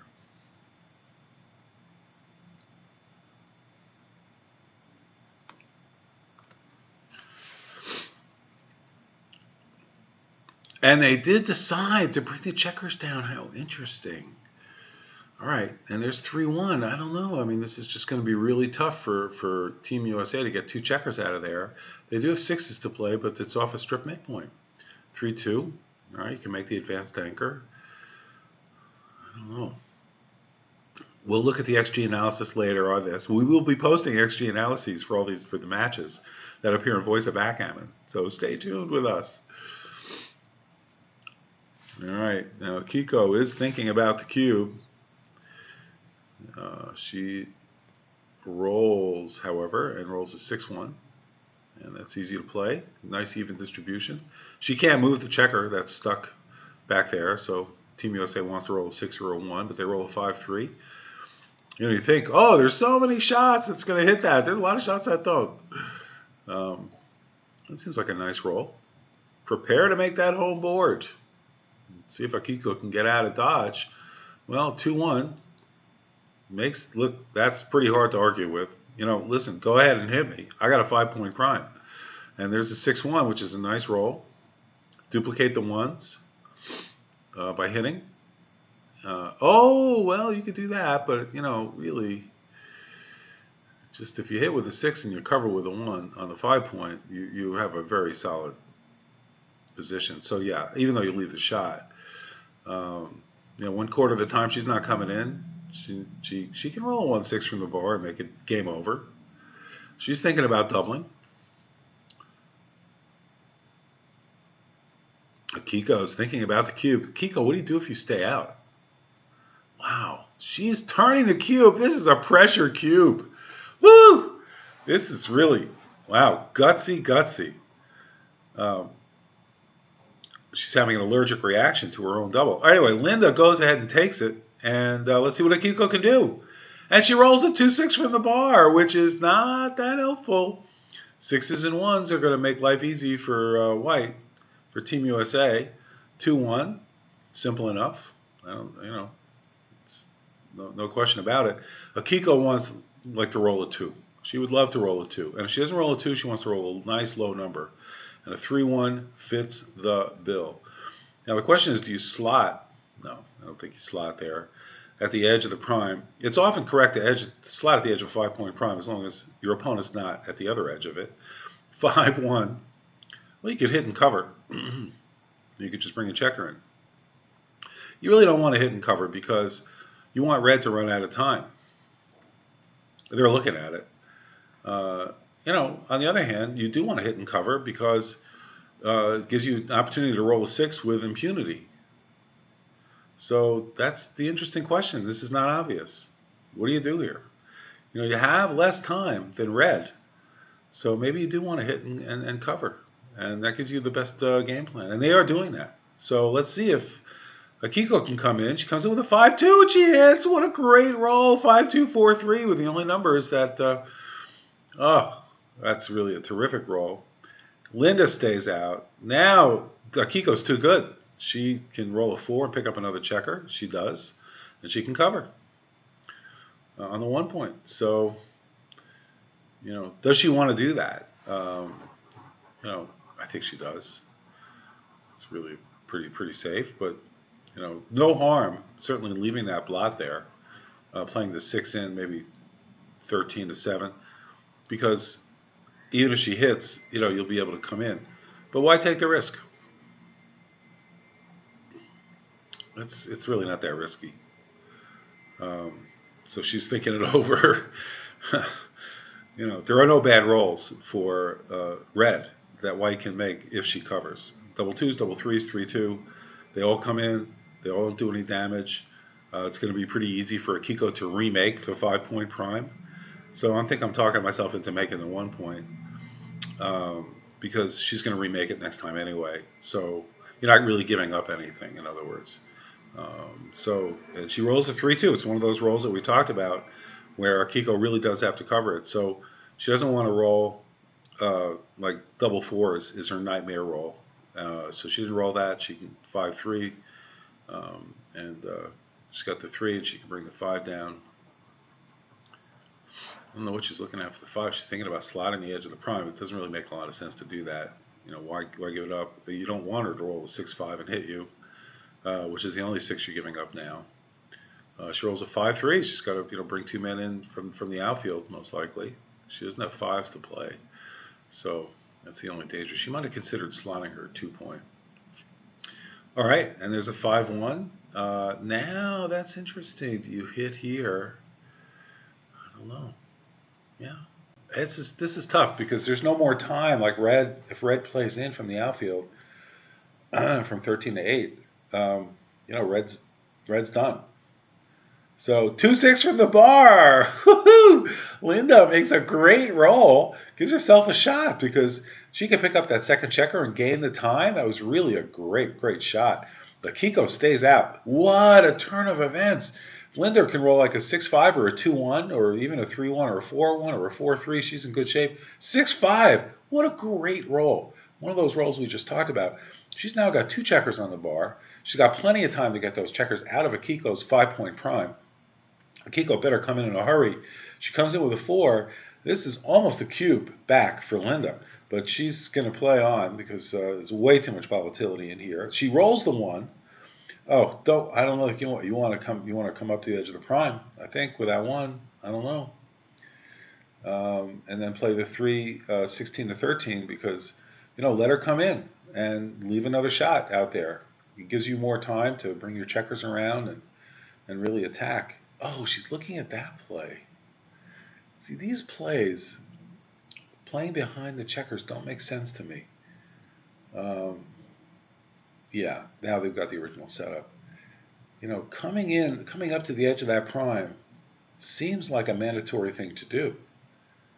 How else are you going to get your checkers out? And then there's one less number you need to roll. And her 1s are great. So if she does stay out, at least, she's got, 2, 1, 3, 1, 4 1 to play next time. 6-1, of course, is great. So the only, not great 1 is a 5-1. She's looking at that, and I don't get it. But they are making that play. Well, let's see what happens. This just smacks of breaking a board here. She can't double. She's got to get those checkers out. She rolled the 4 2s, and they're not helping much. Maybe she's going to hit with a 4. And then you have to bring the checker in the outfield closer.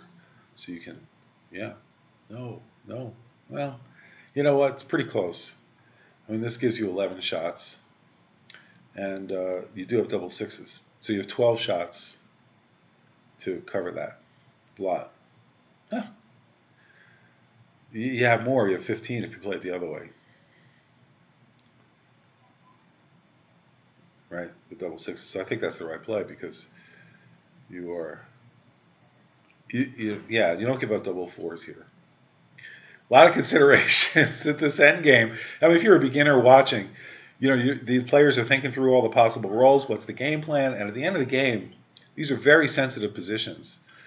Oh, and Akiko does roll the 4. This is really exciting. Well, we'll see. And there's a 3-6 for Linda. You can't ask for a better roll than that. I mean, she comes in, she gets out. Wow. So the players, this is really amazing. All right, well, we'll see. Can Akiko roll another 4? She doesn't. It's a 3-2. If Linda can roll a 1-6 or something like that, she's got a cube. Can she do it? Double 2s. Well, she's going to definitely hit and get 2 checkers in the bar again, and then bring one man down to the midpoint. So that does duplicate 6s, but it's better than it's a good roll. And so Akiko needs to roll a 6. There might be a cube here.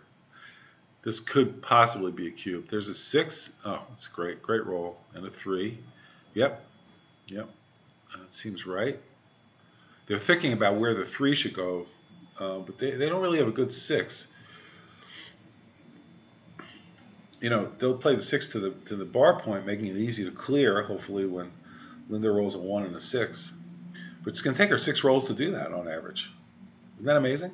It's going to take her 6 rolls on average to get that 1 checker out of there. She could do it on 1 roll of the 1-6, but she's got 3 rolls to roll a 1, 3 rolls to roll a 6. It's about 6 rolls to get that checker out of there, which is about 40 pips before for the 5 rolls before it. So she's going to have to bring all those checkers in, which is only really 3 rolls worth of stuff. So it's an interesting double position. This is really interesting. And they're turning it back. I think it's a great double. And I think it's a take. Weird as that may seem. I mean, she's got to go ahead and get that checker out. How many times have you stayed out in the bar where you needed 1 number to come in? Multiply that by 2. Square it. That's the situation White's in. I love this double. This is an awesome double. This makes backgammon so interesting. How do you know whether or not to take this? Akiko is looking at this. This could be a huge swing because she owns the cube at 4. It's possible she could gammon White. I mean, there's probably 6 or 8% chance that White gets gammon this game. There could be some huge swings. It's probably a similar probability for maybe a little higher for Red to get gammoned. But White has to get that checker out. And Akiko is saying, can she do it? She needs 6 rolls to get that checker out. In the meantime, I need 6 rolls to get my 2 checkers in. What's going to happen first? Of course, if Akiko gets one of those checkers in,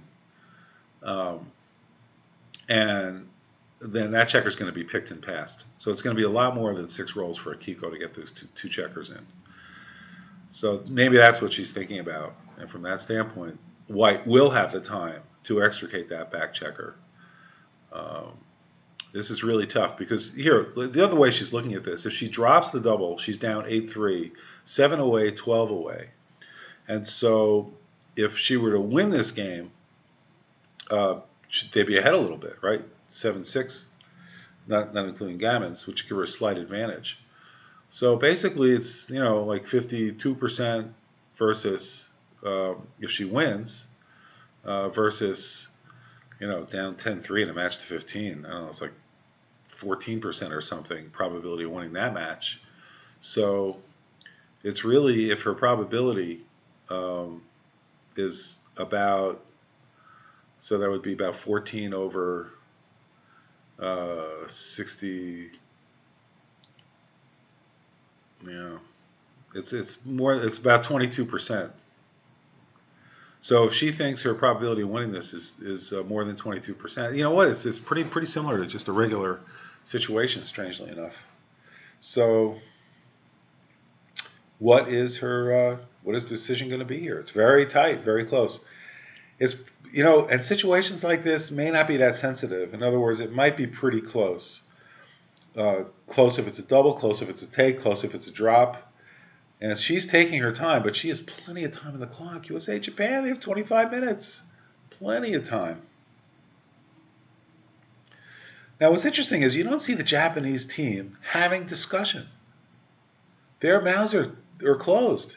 They're thinking, they're looking. I think the team is deferring to Akiko. She is just really examining the probabilities. Now, I talked about the chance of winning the match depending upon the match score, right? So this is a match to 15. You can see in the middle right-hand side, the score is 6-3 with a match to 15. If Akiko drops this double, they are now 12 away from winning, right? Because they have 3 points. It takes 12 more points to get to 15. And their opponent will only be 7 away. And there's a match equity table that actually gives the percentage likelihood that if you're 12 away and your opponent is 7 away, what's your probability of actually winning the match?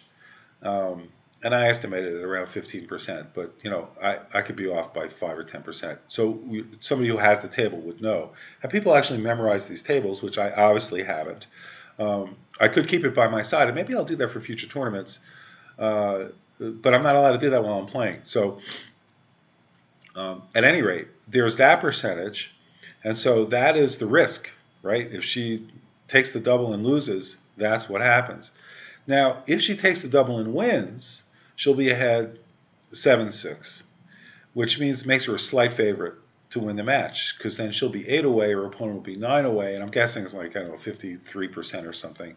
It would be maybe 54% is her probability of winning the match at that point. So maybe 55. So basically, if she's 15% over 15 plus 55 is 15 over 7. It's about 21%, 22% is how I got to that number. And that formula is a risk over risk plus reward formula, which please let me know if I'm not applying that properly. Something we learned at the Backgammon Learning Center. Phil Simborg does a great job of explaining this. I don't know if he does a great job of explaining it to me, but it's something that he's done a great job explaining to other people. And they use this formula to make important decisions like Akiko's making right now. Now, in this situation, there's more significant gammon equity, certainly for white, as I think a higher probability of gammoning red than vice versa. But it's a great double. You can make your opponent think this hard, especially one of the top 3 players in the world, Akiko Yazawa. It's a great double. So the likelihood of her making a mistake is pretty high if she's thinking this long and hard about it. She just doesn't really know. And putting a position into XG, extreme gammon, is a way that players later find out. Now, XG may not play this position perfectly, so you want to roll it out probably 1,000 or more times to be sure that the answer you're getting is accurate. I also want to mention the board. I just spoke with Linda Clay during the break briefly. And she said she really enjoys playing on this board. This is a board made by FTH. It's a Turkish company, and this board was furnished by GammonStuff.com. So John Perner created a board for the Voice of Backgammon for these displays, specifically for these live streams. The players love these boards. Top players in the world want an excellent board. This is the type of board that they get. FTH, Foxtrot, Tango Hotel. FTH is the maker. Ferhan is the gentleman's name who runs the company. Akiko's smiling. Listen, this is what makes backgammon a great game. You have positions like this that you can study. You can study all kinds of reference positions and never end up with, a solid answer to strange situations like this one that come up. Really, really awesome. So she's leaning towards, she would love to take it, but she is going to take it. She says, yes, give it to me. Let's play. Good for you, Akiko. Let's see how this actually turns out. Can Linda roll the 1? She can't. There's a 6-4. And, double sixes is her worst roll by far. Let's see if 1, 2. Oh, what was it, a 6-5? Oh, 6-4, I'm sorry. I'm assuming she rolled double sixes. So 6-4. And there's a 5-2, so Akiko doesn't come in. Really, Akiko could care less about coming in. She's going to get hit and bounced anyway. Linda needs to roll a 1. She rolls a 4-3. That's pretty good. She's made that point. Now she's got time. She doesn't have a lot of time, though. She needs to roll a 1 and a 6. She rolled a 1. Oh, and she's got to decide what to do with the 2. I think bringing the 2 not in is correct because you want to preserve your 5s. So she should play 12 to 10. So she has more 5s to play before she breaks the board. These are the considerations you think about, like what can hurt you in a situation like this. Obviously, you have a closed board. You don't care about crossovers or getting your men in or anything else. You just want to be sure you don't leave. Now, they are making that 2 play, so she does have a 5, certainly to play from the outfield. And we'll see. And she rolls the 6. Look at that. She rolled a 1 and then a 6. The average number of rolls is 6. She did it in 2. And this makes it a huge, huge advantage. Gammon advantage for Team USA. I mean, the cube is at 4. This could become a Crawford game. In other words, one game away from victory. It could be 14-3, which is an insurmountable. I mean, that's like a 4% chance for Team Japan to come back. 5-4. Linda's bringing the checkers in. They're looking at different ways to do this. In general, bringing 4 checkers in on the 6 point, sometimes just it looks ugly, is painful. And this might actually, even though it looks uglier, is preferred. Of course, large doubles leave a very bad situation with a high probability of leaving a shot. That's double 5s, double 6s. And so from that reason, it may not be the right play. Yeah, that is the position. So they're looking at just, that's got to be right. You bring in both checkers in, you're getting ready to bear off. You know, um, at worst case, next time, your high doubles will leave a shot. But then you'll have a checker off. Really interesting how they analyze these positions. Something, this again, seemingly small, could be huge. Another great thing about backgammon is knowing what the sensitive situations are. Because they tell you when to spend time. A sensitive situation in backgammon is a situation where if you make the wrong play, it's a huge mistake. It's a huge blunder. And there are certain types of situations where that is the case. Running the back checker from an advanced anchor in the opponent's home board is often one of those cases where that's a sensitive situation. Because if you run too early, the blunder is huge. All right, here we go. We have a 5-4. This is ugly. There's no other way to play without leaving a shot. There's a lot of numbers. 4-3, 5-3, 6-3, 5-4, 6-4, 6-5. There's 12 numbers, and then there are 3 doubles. So there's 15 numbers that leave a shot. She does not roll one of them. Safety for Linda. All right, so this is looking very gammony now. 4-3. Akiko cannot come in. But there's a lot of shots here will be trouble next time, and that's one of them, a 5-1. Lots of numbers leave a shot next time. 3-2 doesn't. 4-3 does. So you have, and she gets one of them in, 4-3, 5-3, 6-3, 5-4, 6-4, 6-5. It's the same 12 numbers, and then any doubles higher. 5-2 leaves a shot. A lot of numbers left a shot there. Basically anything with a 1 was safe. Anything without a 1 wasn't, except for 3-2. But she didn't hit. She comes in with a 6-3.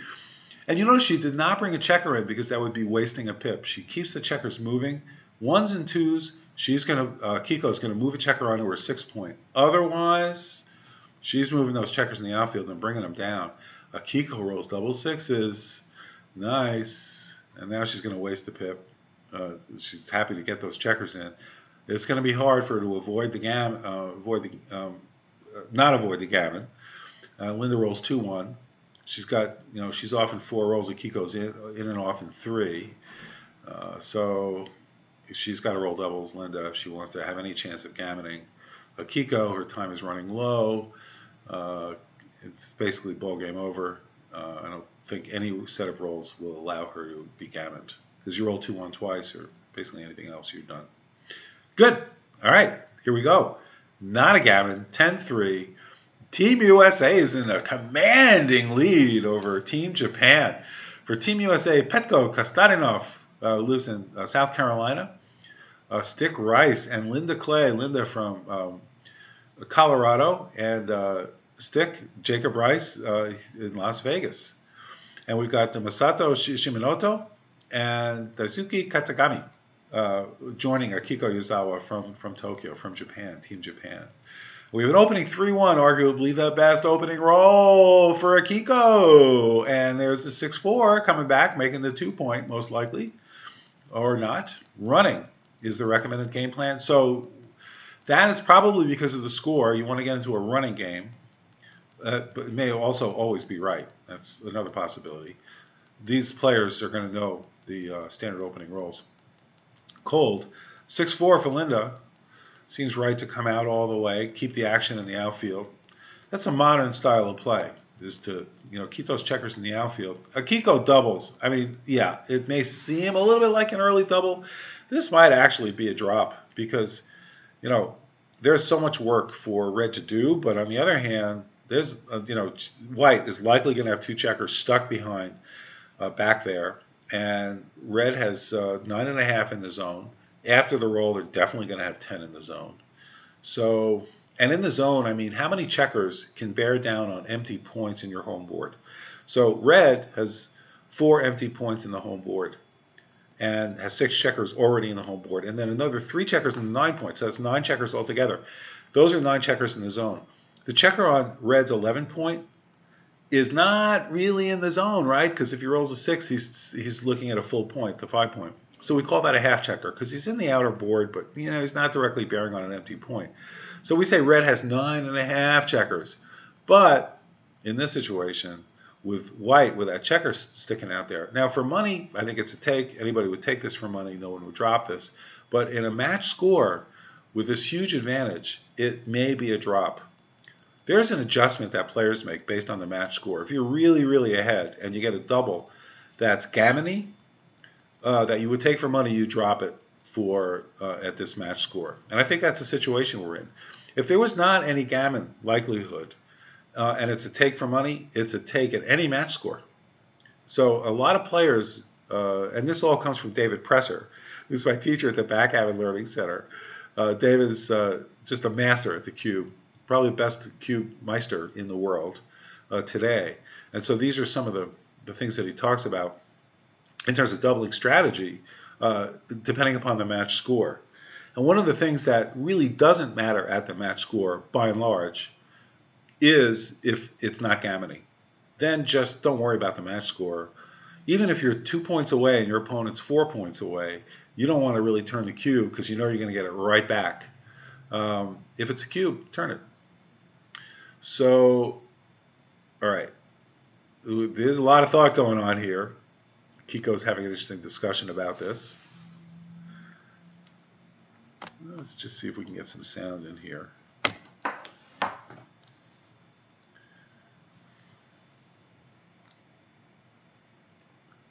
Now we got the sound on.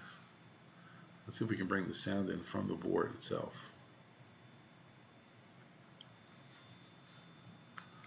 Looks like we kind of lost the board.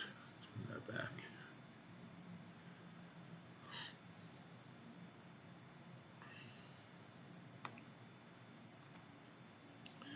To see what's happening. Oh, and the cube has been dropped. We have a cube drop. Smart move. As much fun as it might have been to take that cube.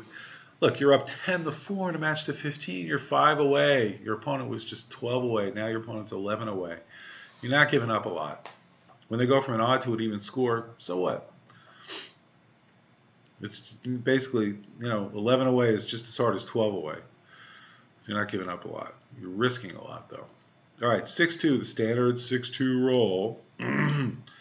Especially if you're behind, you're maximizing content and gammon opportunity. 4-3. The standard way to play this is 3 up in the home board and 4 down from the midpoint. And they're going to do that standard play. And this, maximizes pressure and coverage for white too. Both players can have it. 5-3. So that hits. It's probably a good idea to hit. It gets you ahead in the race. Of course, white has just a few return shots, and that's one of them. 1-6 is going to hit. So we just, getting into a standard exchange of hits here. So far, red's got the better end of it because red only has 2 checkers back in that neck of the woods, and that safety's up one of them. So come in on the 1, safety up to 3. Not sure what else you could do. You could move from the 11 to the 8. And here we go, 4-1. Yeah, nice play. You make the 5-point. Looks pretty solid. You're going to have that the rest of the game. And that's going to keep white from being gammon. That's called a gammon save move. So red can roll a 6 and hit, which red will do. It is tempting. You could also make the bar point. But picking up that other checker is nice. Let's see what we got here. I wonder if we could add audio.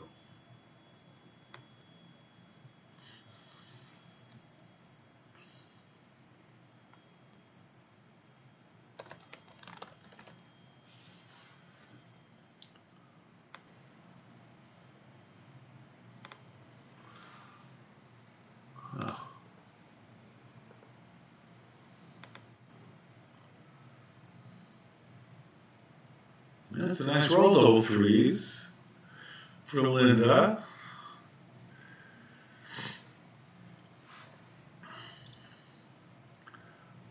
Yeah, it's tough. What do you do? Very hard to play this because you like the coverage you have. And so making the 4-point reduces that because red can play behind you. So let's see what happens. 5-4, beautiful roll, nice 4-point prime. Lovely. cube has not been turned yet. And there's red throwing one of the die.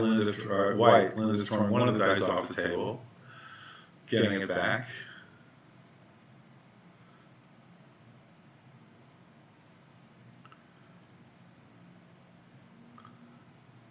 Six, two.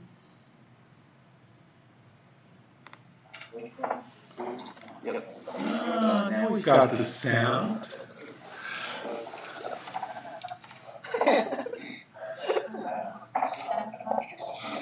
And they are speaking in Japanese.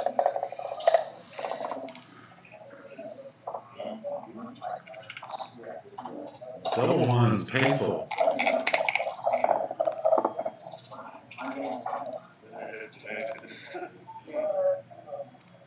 Can we just give up the minute one? We keep it at 4.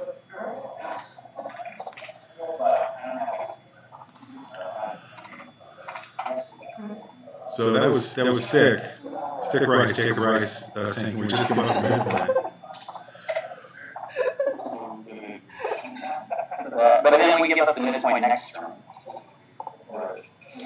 So saying make the 4. Oh, he's saying give it up now. Take the risk of getting hit. There's a lot of numbers.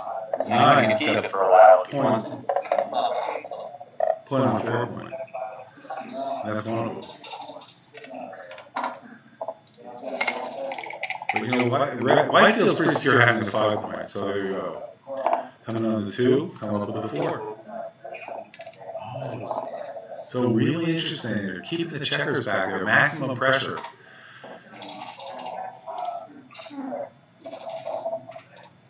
Oh, and Akiko turns the cube. Great cube. You know, how gammony is the situation? That's the thing. You know, with White having the 5 point, gammons are still possible. Look at double 5s. Boy, that's a gammon roll for red. Double 6s, even double 4s. So right off the bat, let's see what they're talking about. They're all pretty quiet right now.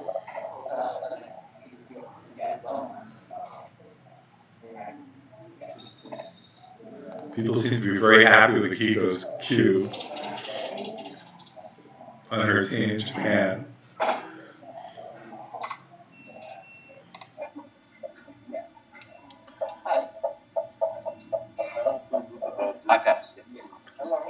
So Stick says, and he's ruling the roost here. He passes, does not like all the gammon chances. You know, it wasn't a free drop. Don't go any farther. She's hit the reset button. No, leave it for a sec. Now you can do whatever you want with it. Yeah, reset from the beginning. No, it keeps trying to go to the next number. I know. You gotta hold it down. I just didn't want her to do it before we knew the time. You can't go back from there. Yeah. No, he didn't. Start it all over.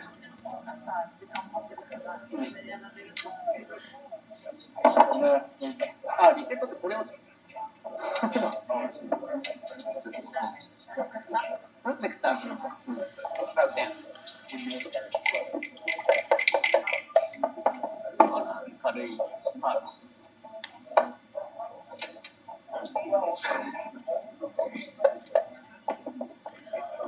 Again, 3-1. This last time game for in reverse. Team Just give us our point. It is last game in reverse. Stick is right. She rolled 5-2, just so you know.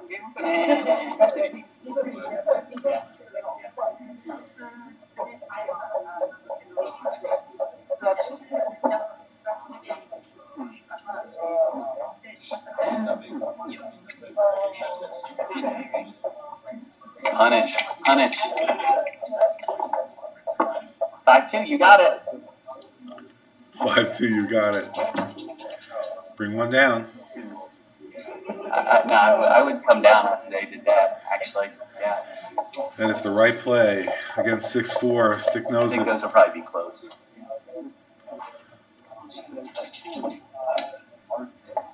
All All right, Akiko comes up. She's the first to split. I think it's close. 6-2. Yeah. It's in the outfield. Akiko, 2-3. That makes the 4-point. Doesn't hit anything. Gotta be the right play.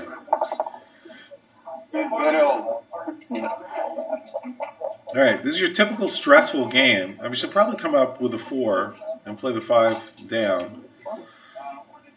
You know, I'm not sure what else you could do. Akiko wants to attack that checker. She's an advanced anchor. She didn't roll double 4s, it would be obvious, so she rolled a 4-2. So she's going to leave the shot, but have a better board. And she hits, and safety's up. What a great roll by Linda. Linda Clay, Team USA, picks and passes.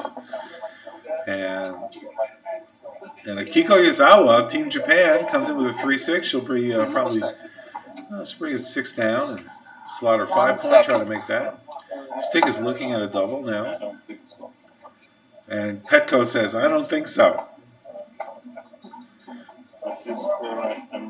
Right, let's just start with money. You double for money for sure, right? Do you take for money? You do? Okay. But this is... Right. But that was just the starting. I just wanted to see where you were at. Love this discussion. Okay. So if it's a take for money, it's not a take here. It's not a double here because they're not... Well, because if they take it, they're going to flip it around, and now it'll be a 4Q. Yeah, making the 3 points seems pretty solid. But, you can play safe. I mean, you are ahead in the race. Oh, 6-5 for Akiko. Sorry.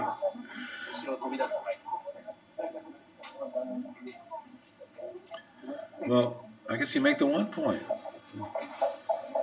If you're Akiko, what else would you do? You have a 4-point board. Makes it harder for white to attack. Your alternatives are to slot the 1 point, make your bar point. You can't, basically, you're not going to... That's an alternative. Not sure what it does for you. It does slow red down, but it's a risky play.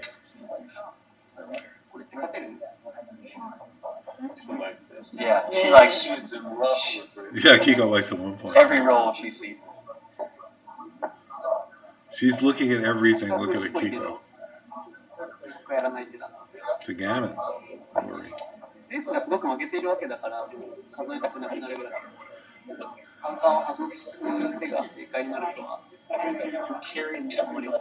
why we're letting her play. These are too heavy weights to be dragging on the arm.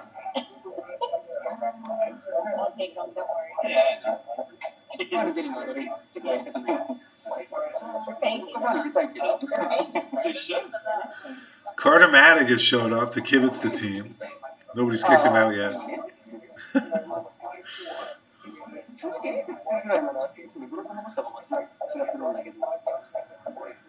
Unfortunately, Nihongo wa wakarimasen, which means I don't understand Japanese, otherwise I'd be translating for you.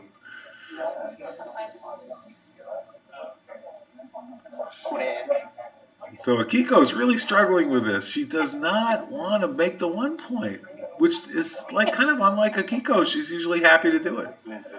But maybe because she's thinking she's got 4 checkers back, that is not the play. She wants to keep the checkers in front. Another play, Akiko, you could bring 2 checkers down from the midpoint. Let's look at that. I don't think so. She's going to make this play. It can't be horrible. It's just a little gammony. She doesn't want to get gammoned either. I double now. Yeah. Yeah. I double. Yeah. So yes? Yes. Yeah, so she's saying go ahead and double. and let him take it and get gammoned on this game. It's a gammony situation. For what? But at this score, it might be a take. Oh. Were you in the men's restroom? Saw the phone number. 9999. It's the suicide hotline. Ooh, that's not nice. So someday if you want to be gammon, call this number. I think we just had a little backgammon Maybe say humor. yes, right?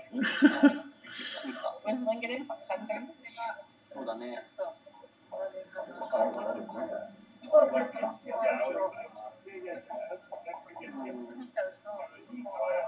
Do me a favor. Sign me up for the jackpot and the intermediate and the cycles, and I'll pay you back. Yes. Yes. Thanks.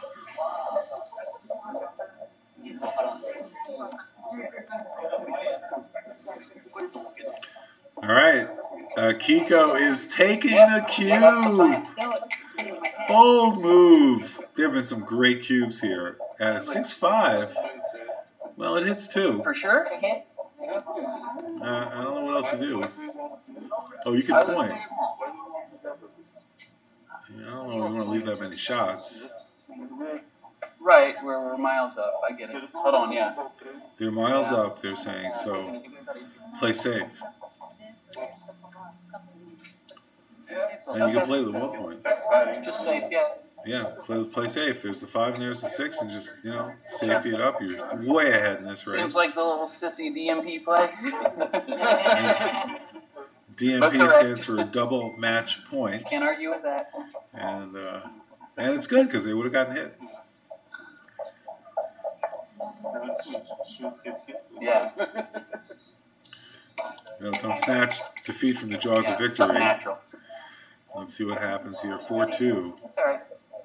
No, just 2 down, man. Yeah, bring 2 down, and now you're leaving a 7 and 8 shot, but you're not leaving Just 4-4. 5-2. Just 5. You're leaving 6-1, 3-4. Yeah, but when are we going to if we don't now? What are we waiting for? Like to put them on the bar, which we can't do once we do dump to the 2 point. So it's great. You're hearing Stick's Like reasoning. we dump, now it's a lot harder to point on them and buy any time. It's just they've got a couple roles to play at least. I'd wait. I do this. I wouldn't. That's good. Linda wants to Let's wait. ask Phil what he would do and just do the other part.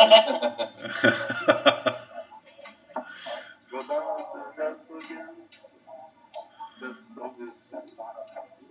Today, 3, 4, 6, 1, and double. Yeah, so Pecco is weighing in saying I that's mean, the obvious if we're one. missed, it's Right? as good as chin. it can get. If we're hit, we're not dead. And it's minimal shots, and we're kind of running out of timing. Okay. Yes? Yeah. We're running out of time, so Stick is basically saying just make our play, Linda, because this is the best play. And there's a 2-5, which doesn't hit. It is a 7, but not the 7 I need. Yes, it is. A lot of players are nervous about leaving a shot, but in this board, all right, 5-2. So it's pretty safe to make the point here. There's no number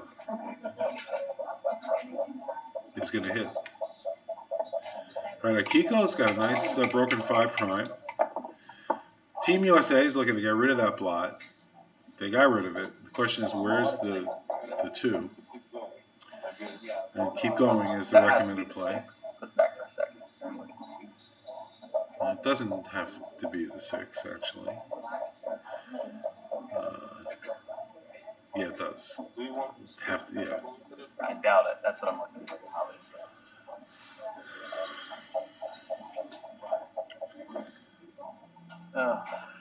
Yeah. Some numbers for kids. Yeah. All right. Keep it going. Because I think this leaves... it's tough. 2-1. Right. Japanese for yes.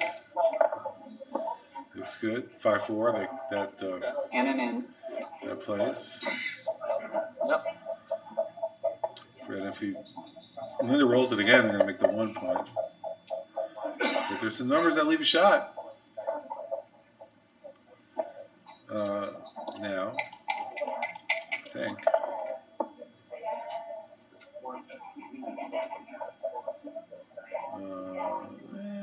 Not really. I was thinking double fours, but no, that plays.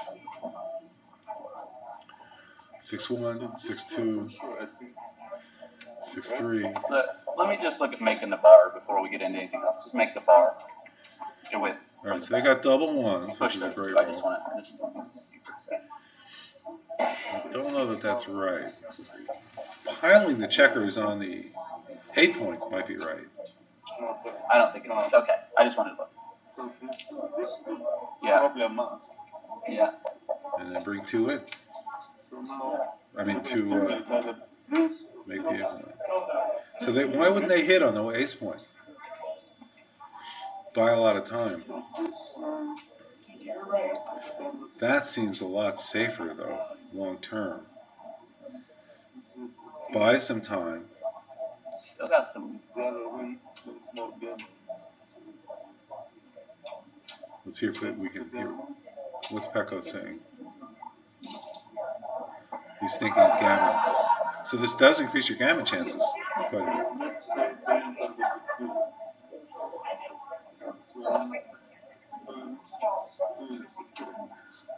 And the gammon's worth, huge.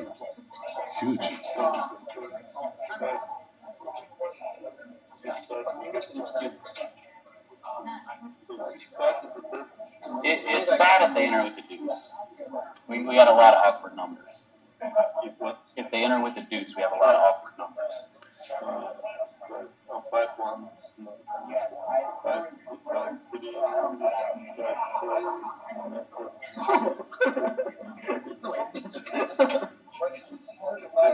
Let's go back to those 2 back.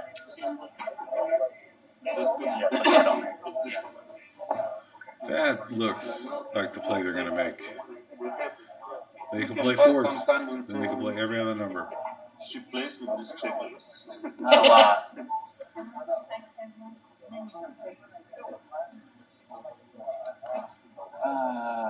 Let me set. It's okay.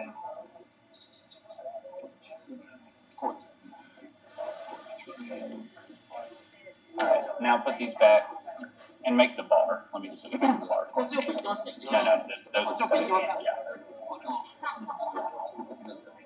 And now, wow, that's interesting.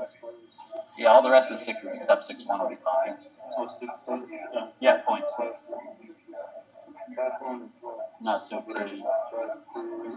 Any 5 is Other than 6-5, 5-4, 5-5. I don't like this being far away. Yeah. I'm not real sure, but you want to stack them on the 8? I'm not sure. Okay. Go back. Let's think about it. I think this wins more gammons. Yeah, for sure. Let's make this play. Okay. I'm alright. So Petco says, let's make the riskier play that's going to result in more gammons. So there's a formula for that, by the way. If you're giving up, if you're planning on winning 5% more gammons, 10% more gammons, you can't give up more than 5%, half of that. I think we have to. Because it's only double. Nah, just point on them. It's only double 4s. Wins a ton more gammons. Gets him out of there. Yeah. Let's see. Does Akiko have double 4s in the cup? Nope. Oh, 4-5. So close. Good play. Woo. She came in. Well played. Oh. Didn't leave a shot at least. Could have been worse. Oh, she breaks it's only like the your 6 second worst roll. EQ, be fast. Be fast, we're out.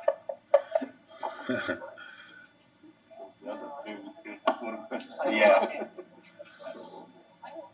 We're not done yet. Yeah, it's likely they're going to be leaving a shot. 4-6. double ones, twos, threes, and fours. Don't leave a shot.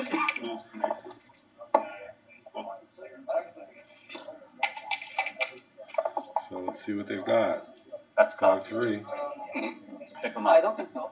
Oh, It's you forced can't see play. straight. You're at the side angle. No, we have to play for you. It's forced. Yeah, it's forced. It's a best play. We can help on our opponents.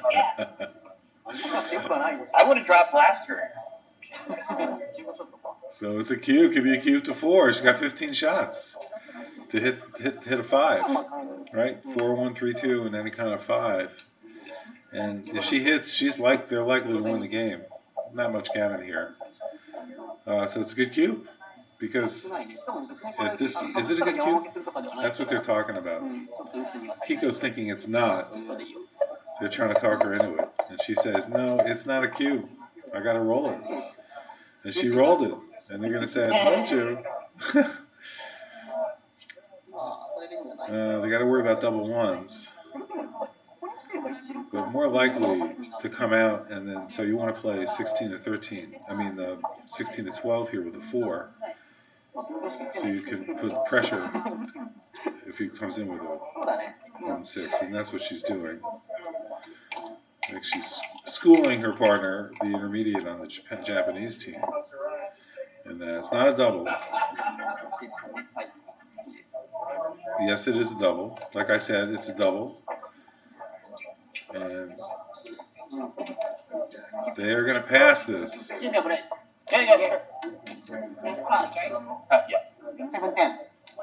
I thought they might have been too good, but you do want to play for the gammon if you can. But there also was significant risk of, Linda got in with a 1 and a 6 and escaped a broken 5-point prime before. No reason she couldn't do it again in 2 rolls, so I think it definitely was. it was mitigating that. 10 minutes clock time, and could have easily passed. So, Yeah, I agree. All right, looks like they're taking a little bit of a break. I still couldn't decide what I wanted to take her back. Like, I timed it both ways and stuff. Like, I don't know. I couldn't figure out how to hoping they'll drop it. Yeah. But I was leaning towards also. I was losing these sleep.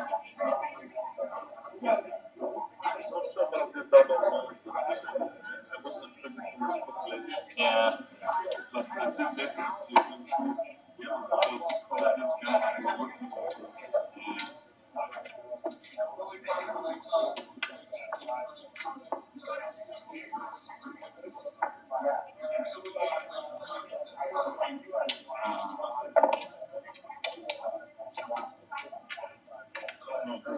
yeah.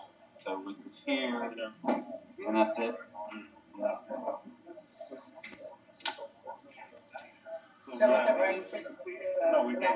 So Stick is recreating this We position. could just look at it longer. Love this. This player was because the Czechoslovakian player told she has to move one of these 3. But the other player was not.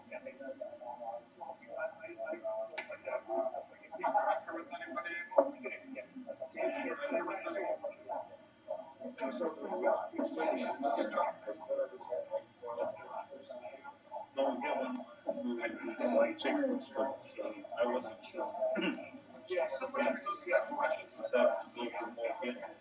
But it backfired. Because that way, when she entered with the business, made some awkward.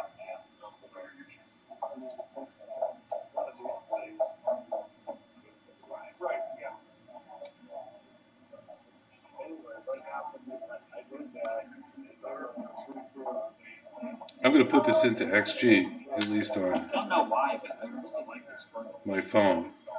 I can't even tell you. I can't. The problem was that player, the 5s, for all your 5s. Not all my 5s. Also, Half. so 5, 1, 2, 3. 5-1, 5-1, 5-2, 5-3. Like that. Yeah, 5-4. 6'4", 6'5", 5, yeah, those are all fine. And 6'1". But that way, if instead of phones outside, Yeah, but I mean, it's so much. yeah,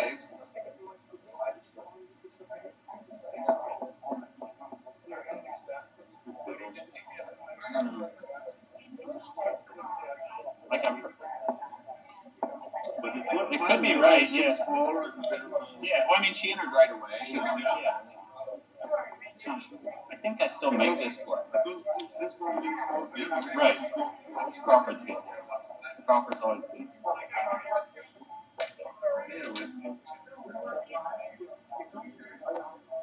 And then there's no way we can do this with 6'4". Right? That's just impossible. Yeah, it's not even a play.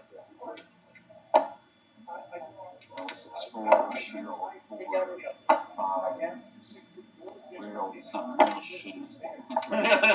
Shield 6'1", 5'3", nothing else.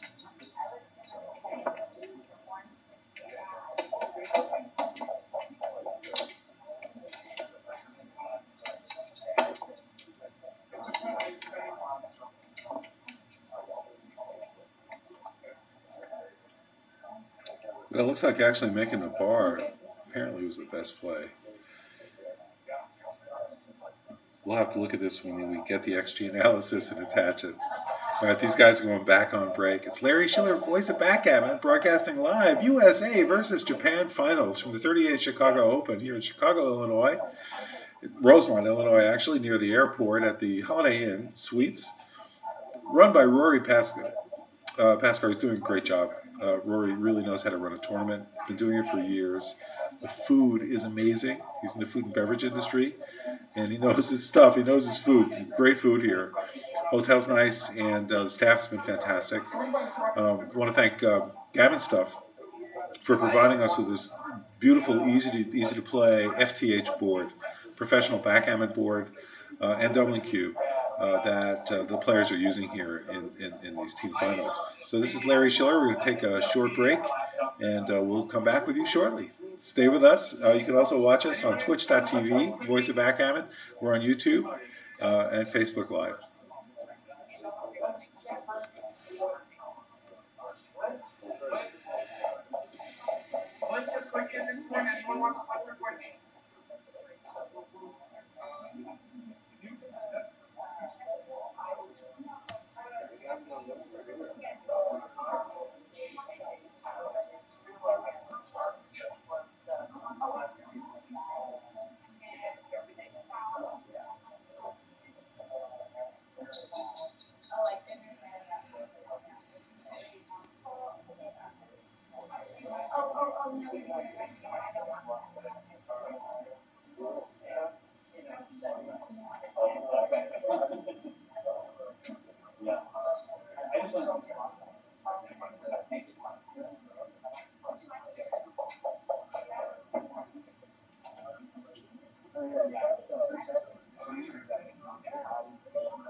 Hey, Carrie, we're live. Awesome.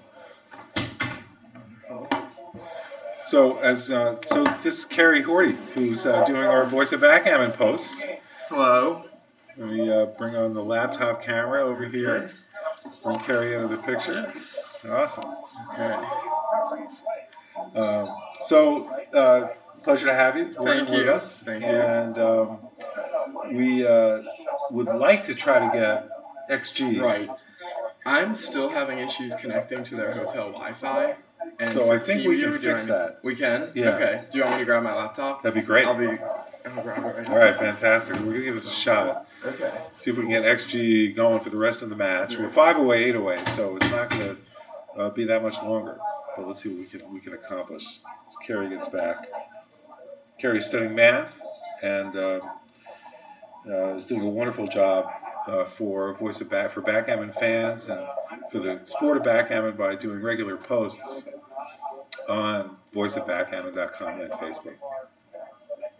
I really appreciate his work.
If you don't want them to have it, you better go back.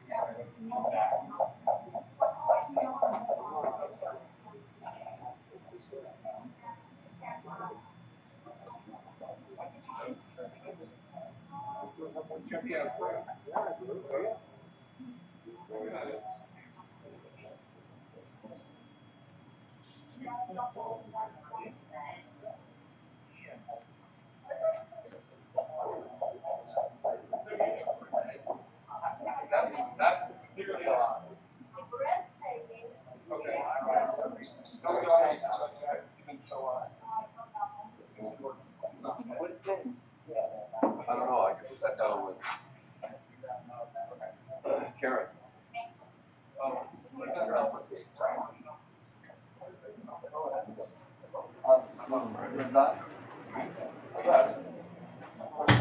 And Carrie's back. Okay, let's see if we can get it working.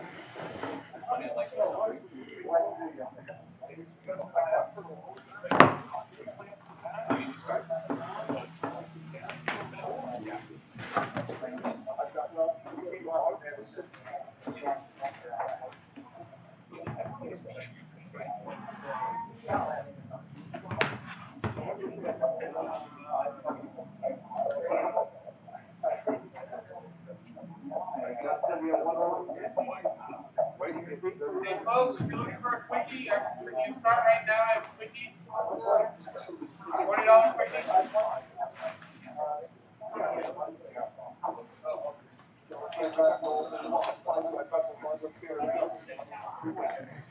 Side. Oops. Let me plug it into the wall first. Okay, yeah.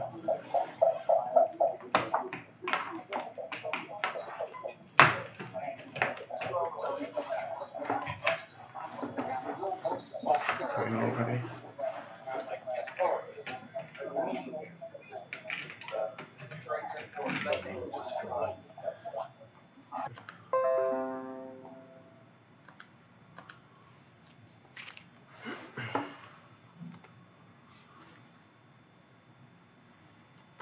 And it's not able to connect.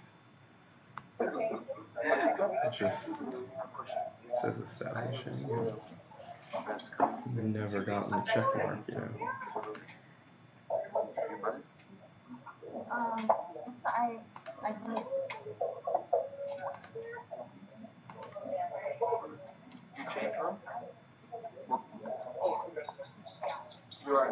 Access code. You have your own one? We stay together. You have room with one bed or two beds? You have roommate or no? I have someone that needs room. Is it okay if I ask her to your room? Okay, we've got some. Let me just turn off the mic here. In the short term, Rory's discussions will keep private for the time being with Akiko's room arrangements. So we'll turn off the sound unless you can read lips. Hopefully, we'll let her establish that on her own. We're trying to work with Carrie to get some kind of connection. I wonder if we could do a direct computer-to-computer thing. I don't know how. Do you know how to do that? No, I don't. With HDMI? Not with it wouldn't work with HDMI Okay. because those are both output. Gotcha. But it might work with something else. Okay. And so. Every other device I've had no issues. So something about this device. Yeah. When you're trying to do this, it didn't work either. No. Oh, that's nice. That's what mine did too. Really? Yeah. And this is the access code. Right, 4, 5. 4, 6, 7, 9, right? Yes. All right, good. Yeah, that's not working too well. All right. Even had the hotel tech support couldn't figure it out. Seriously? Yeah. All right, well, I don't know why I would think I could have. All right, that's too bad. This would have worked. You know what, Carrie? Why don't you go down to the front desk? Tell them we need some tech support getting the Ethernet working here. Okay. Hugo is the gentleman's name who can help us. Hugo. Okay. Yeah. Okay. I'll Great, that thank here. you. That's some more practice. All right, so Carrie's going to try to get our XG analysis in shape here for us, so we could be displaying that as well. Oh, they're showing the position. This is great. So look, these guys have fantastic memories. They're looking at these positions, and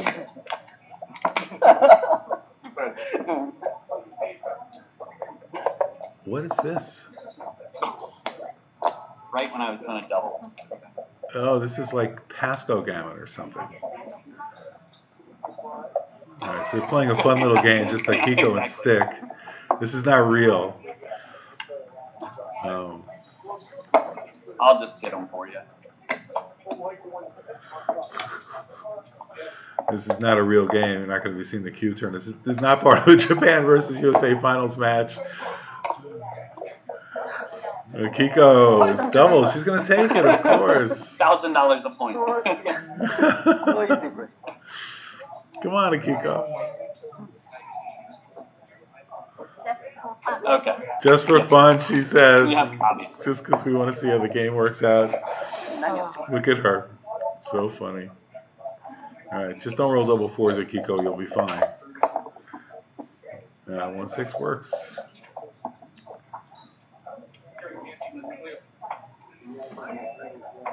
Yeah. She's debating the one. This is great. So you're watching two of the greatest players in the world playing each other. Stick is such a student of the game. And watch it if he hits the 6, he does, because it takes that checker out of play. And she's stripped on the 4-point. So does she hit? She probably does hit. What can go wrong? What can go wrong? Maybe I fan. But she's Stick is, maybe he'll roll a 2-6 from the bar and hit on the 4-point. Yes. So she's got some options. She can roll any kind of 1. 4-6 is not bad. She could hit too. It's on 4. Yeah, probably coming down. She's going to hit on the 2. That's a tempo. That is totally a tempo play for her, for Akiko. Big money. And she'd like to roll a 3. There you go. 5-4 is not the greatest. 5 comes out and 4 hits. She could also make the midpoint. I mean the bar. So we'll see what she decides to do. She's coming out. I think she'll hit. Yeah, that seems to be the play. What else can you do? She's looking at that. It doesn't really get her anything. He's just going to hit it. The tempo is important here. She doesn't want to be attacked on the 4-point, because if she doesn't hit it... All right, so this is her thinking. They're not being as transparent here, because they're not collaborating with anybody. This is just kind of a fun thing. So she can hit. She can hit with that 5 and then come up with a 2. It's an interesting play. That seems to be the 2. The question is, where's the 5? And hitting, again, gains the tempo. So she's looking at doing it. She's nervous about it. She could also play 2 men off the 6-point, which would be fun. And when she's looking at doing that hit, that's a tempo. That's good. Okay. That's good. She likes it finally. No, she doesn't like it. Oh, and there's another play. I hadn't even looked at that. She decides to do that. Good for her. Yeah. And look at that. She could make the 2-point.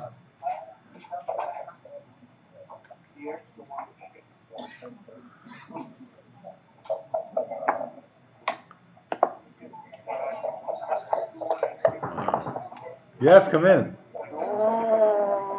How you doing? Oh, Hugo, thanks for coming back. So we are using the internet here, which is great. We want to keep this connection. And I'm broadcasting live now. We have Hugo from the hotel joining us. We're missing, this thing is fell in. I couldn't get ready. It's another Ethernet? We were playing 1,000 of one. I don't know idea. I couldn't get ready for Oh, you did? Okay. Yeah. All right, thank you. Sorry. Thanks, Is the Karen. TV connected? Yes, that was great. Thank you very much.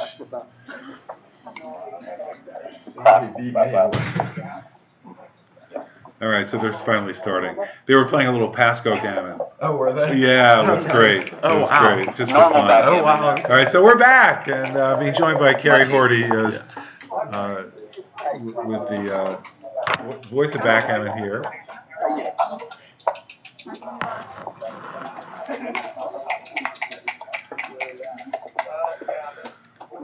And we're starting out. We've got a 3-2 with a standard opening roll for Team USA and USA leading 10-7. 6-3. Yeah, 5 away, 8 away in the Japan versus USA final. So welcome back. And that all-important 11 point is really a critical point at this point, early point in the game. 5-1. What do you do with this? Do you hit? Hit twice. 13-8, 6-5. 13-8, 4-3. 13-8, 6-5 is not bad. No, it's not. It's 2 blots, but this is one of the dangers of the internet. So we're just going being in a hotel for internet. yes. So all right, Okay, they made the they made the 3-point. It's actually the pretty obvious play that I didn't state. So all right, good. So there's 2-1. Just coming up, keep them going. It just says, yeah, no, double split. maybe 6-5. Yeah, that looks like much better play, safer play, builds the home board faster. Very nice. Very nice. That's 4-2. Using greater omics. See if we can get the sound on. 2-1 again. All right. Makes That an works. anchor and a 5-point. Very nice.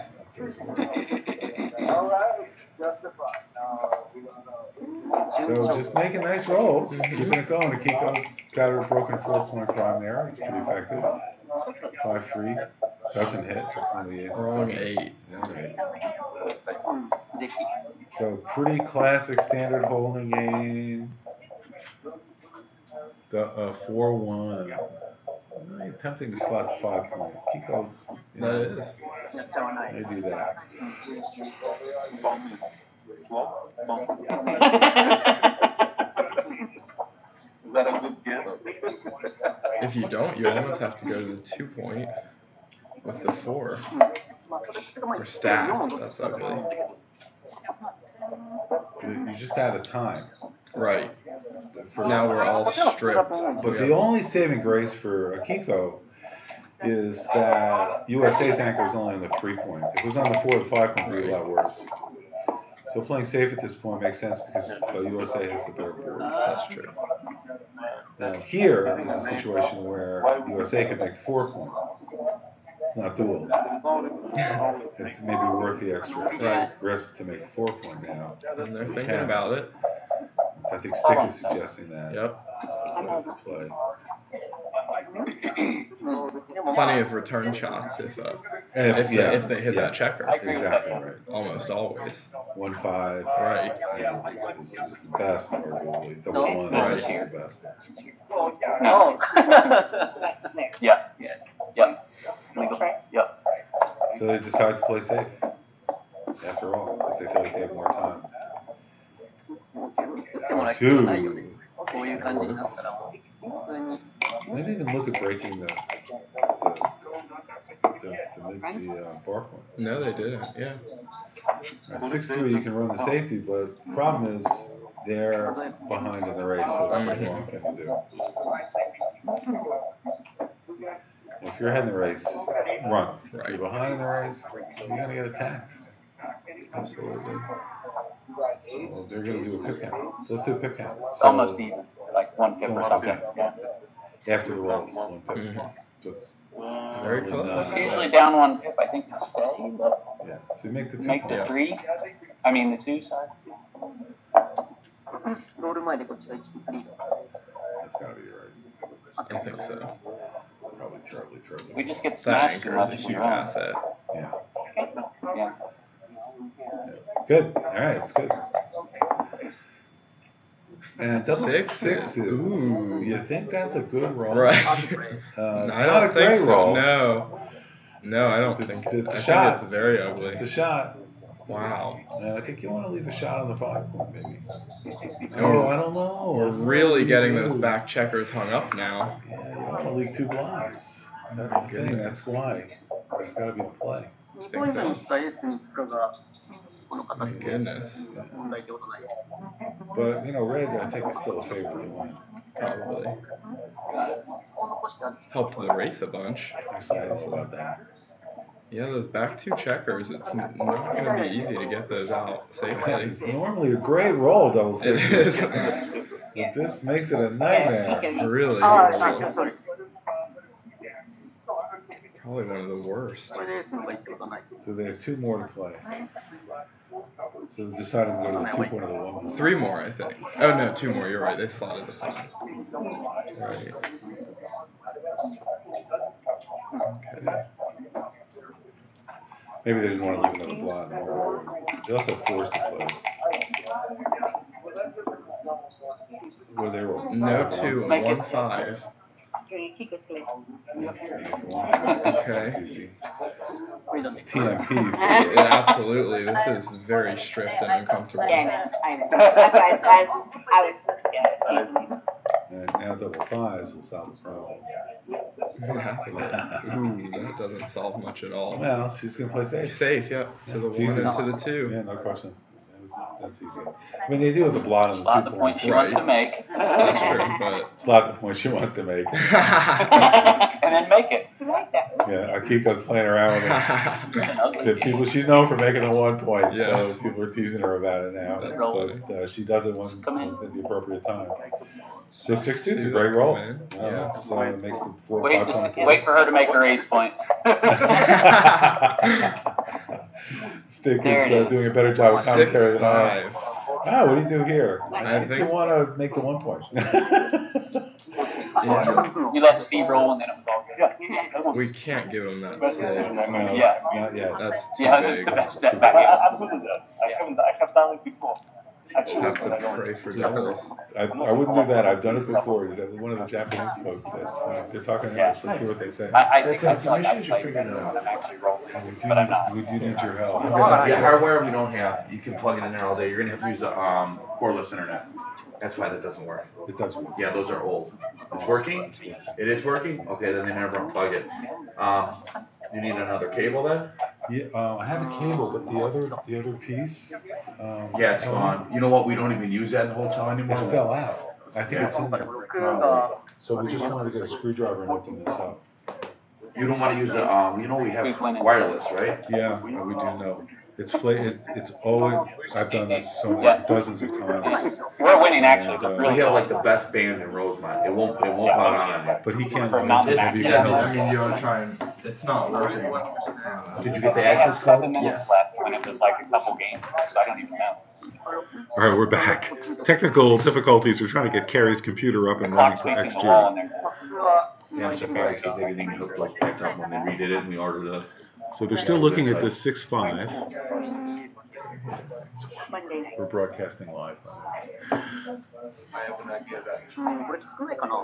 So they're still talking about this 6-5 and how they're going to make that happen.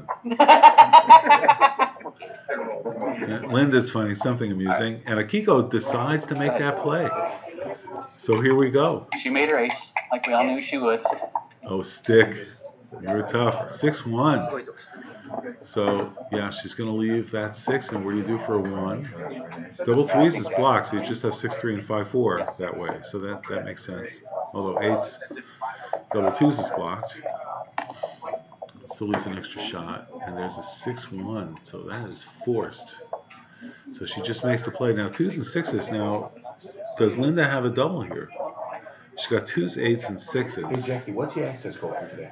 So that's 17, 18, 19 shots. 4550. 19, 20 shots.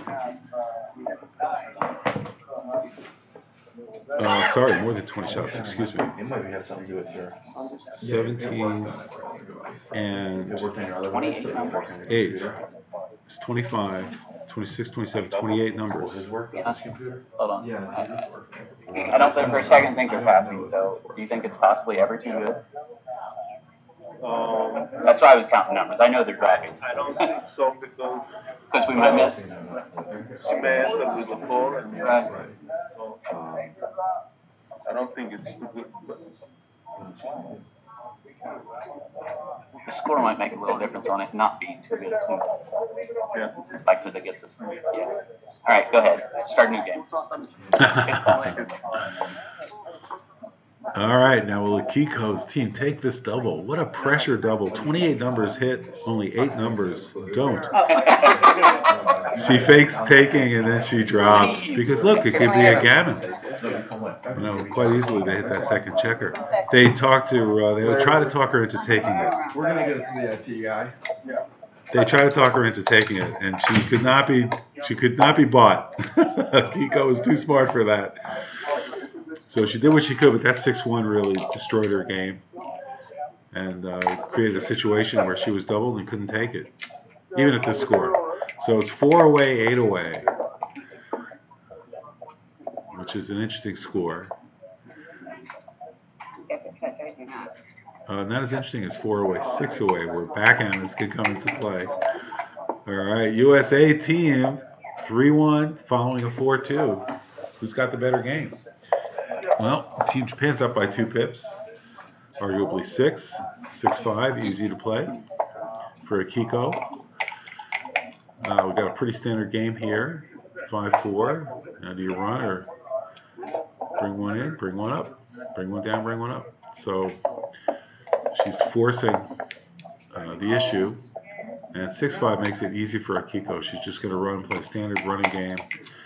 She has some gammon chances. Oh, but white rolled a 4. It's in the game. You know, there's I some don't debate. think we do this turn, but I'm not 100%. It's 10 pips, in case you're wondering. Oh, so he did the count. We're down 10 pips. Down 10 After the pips. roll. After the roll. I would just come down. No. It's not So 6-5. 4-1. So what? No, not 6-5. that's another play. This is just easier to make the 5 prime. I don't care. Either way. Whatever. So what Stick's Yeah, point I know here is it's not right to make the 5 point, Too much. Not worth arguing over for our time. and for good reason, because the 6 pretty much is forced. So you just leave it there, and now you got a shot where you didn't have one before. So kudos to Stick for that. Now you can make the 4 point. Makes sense. What else can you do? Your game plan is to get a shot and have a nice board. Yeah. I'm good at that. So Stick likes it. He's one of the top players in the world. His analysis is so sharp.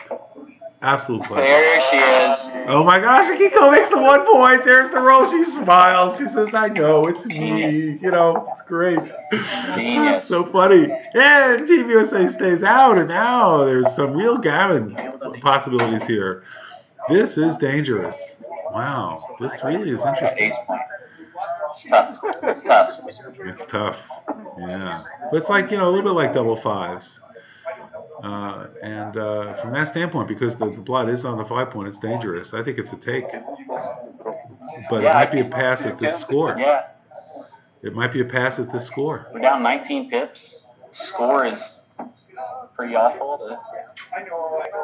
But we have a strong board. We do. Petco likes But I the mean- board. Stick is arguing against it. Hasn't broken ammunition yet. Right. Stuck there. In a way, it's a free drop because So are they going to keep loose? You think? Yes. Don't tell. I think they're going to. Just because it plays so ugly otherwise. That's the only reason. Like what are they going to do with the 6-2? That's all they can do with it, You know, what are they going to do with a 5-1? That's all they can do with it, so they're going to hit loose. What are they going to do with the double 4s? What are they going to do with the double 1s, double 3s?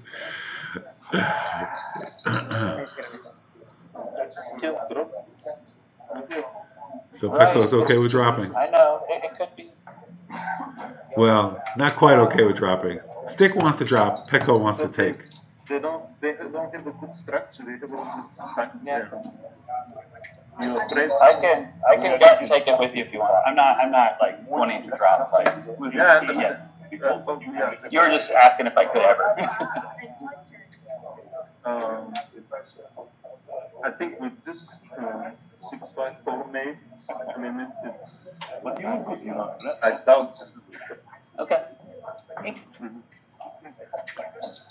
So Petco has talked Stick into taking this cube. And there it is, it's a hit. There's a 3, and you come down with a 4, and Akiko is ready to rock and roll. And look, this is really dangerous for White. White has to roll a 5, and White rolls a 5. This is really just a game changer. Linda, Team USA, made a critical roll to come in. And this 1-5 cannot make the double hit. Team USA is good numbers to come in and hit.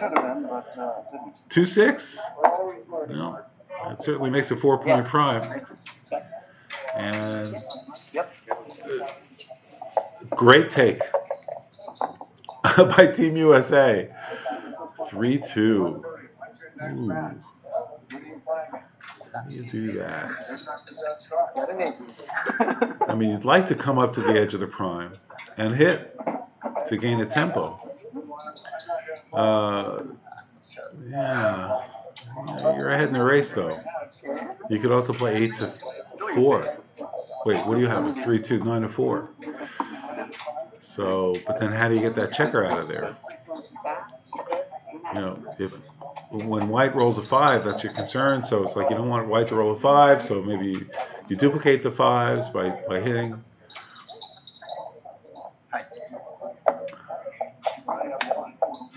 And that's the other play. Is you come up to the edge of the prime if he rolls 5, but now you're subject to 5s and 3s. So that's what Akiko does. So that seems like every confidence that was the right play.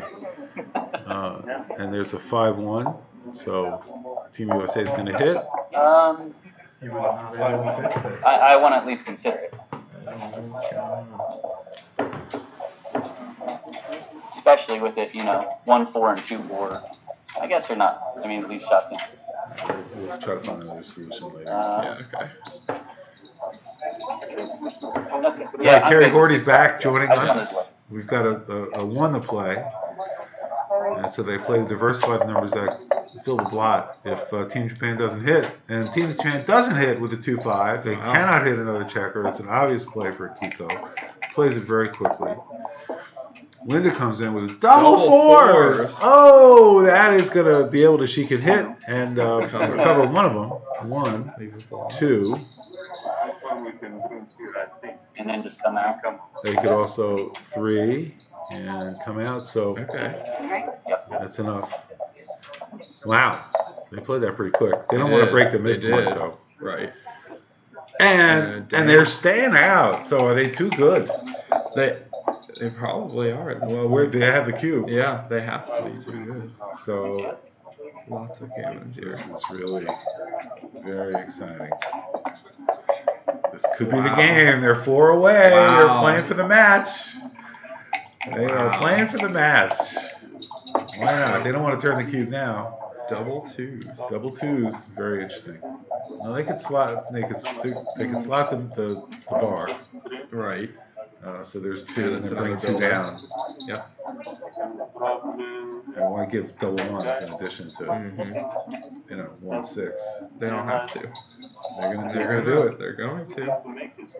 I mean, we can make it. Can we go back to the beginning? Guy on the mid. And is this? We have a guy here. That's not a 1-6, 1-1, 1-4. Like they all hit. Like when we just had, I'm just looking. I mean, this is 1 for sure. This is 2 for sure. because they're forced. Now I got 2 more to play. All right. Okay, so we can. Four. It's great. Stick All right, is I agree with fantastic. that. He is. Just wasted some clock time, that's all. Yep. Yep. Okay, So they're gonna leave the double 1-6, double ones, and 1-4 would Double ones hit. is a killer. Double ones is a killer, and they stay out. That's the only thing, you know. But there you go. 4-2. He's got to roll an odd number one of these days. Okay, just It's a problem. that's true. Double fours. Double fours, Double- even double six is not great. Yeah, All right, he 1-6. got out. He got out. And that 1-4 is the only number. 1-4 is the only number that's going to save him. Can he roll it? Oh, he rolled a 1-5. So close. Akiko could not roll the magic. She's stuck behind a 6-point prize. 6-1. Gonna So- come around. Wanna kill? No, but do we have to leave there? You don't have to I mean, leave They there. don't have to. Yeah. I know this goes to a bad spot. I think Yeah. So he rolled double fours. we're giving them a chance to Get off the save gammon. gammon that way if Yeah. they're all four. They can. They want to close it out With quickly this- for the with this gammon. play, we are favorites to keep loose. Okay. Go ahead. Yeah, we're just giving them gammons this, like saving gammons also this way because they just get a play down for the big one. They don't hit yet. But I mean, they waste there a lot. It's so interesting. Love hearing these great players talk and hear their analysis of the game. We learn so much from just listening to their analysis. Yep. And of course, White, Team USA wants to hit because there's no danger in getting hit back. There's Right. the hole. In fact, they'd love to get hit back. If you roll the dice and they land on top of the checker and Keep they're going. flat, you play that number. It's ugly, but you know, It is, yeah. there's Still safe. it's still pretty safe. 2-3 3-2, works. yeah. There you go. Okay, now double sixes, double fives. They have some gammon chance here. It's not big, but they, you know, 12% or something. Oh, I think it's a lot more than 12%. I think. Oh, he's got six Yeah. crossovers after Yeah, that. they have big That's right. gammon chances, I think. 4-1, nice. Well, that's just got a lot bigger. Mm-hmm. That helped. 6-4, taking another roll. Wow, that's great. If he stays Yeah. out, now it's probably This like is a 40. big roll. Yeah. No Stay stakes, down. Yeah. Now Not it's looking like good. You know, 6-1. No, that's not looking good. They're hoping he actually comes in. Right. And they do. Akiko comes in with a 5-2. And she always will bring a checker to a 6-point. That's the key. Now we're on the race. We have, Looks close. you know, she needs 5 rolls. It's 5 rolls against 5 rolls. So 6 ones, 2 crossovers. it doesn't really matter. She closes 6 Yeah. out of the back. But that seems right because it's an opportunity to get a checker on the 6-point. So there's no waste touch anywhere that way. 6-4 there. So it's 4 rolls. Wow. And 6-3. So she's keeping it going. Yeah. You know. Wow. She's got 5 to Double go. twos. No! Oh, Did that help? Yeah, it did. they're off in 2. they're Akiko's off in got to 2. hustle Oh, no. now. 6-2 She for needs Akiko. doubles. She's not even Okay. thinking about it. It's like, No. yeah, okay, double 2s works. Double twos. And that's everything else works. Yep. And 6-5, so can she roll Here double it 2s better? is. This Oh could my be the match. goodness. The match could be over. This could be it. Akiko rolls and she rolls It's a 5-3. over. And Team USA has Wow. defeated Japan in the finals with a rousing gammon in the last game of this match.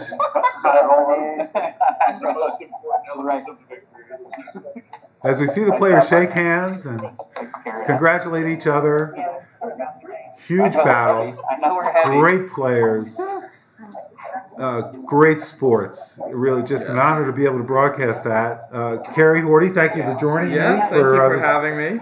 Voice of Backgammon broadcast. This is Larry Shiller with Voice of Backgammon, broadcasting live from Chicago, Rosemont, Illinois, the Holiday Inn Suites. Join us later on today. We'll be having additional matches coming from the Chicago Open with the Open starting tomorrow.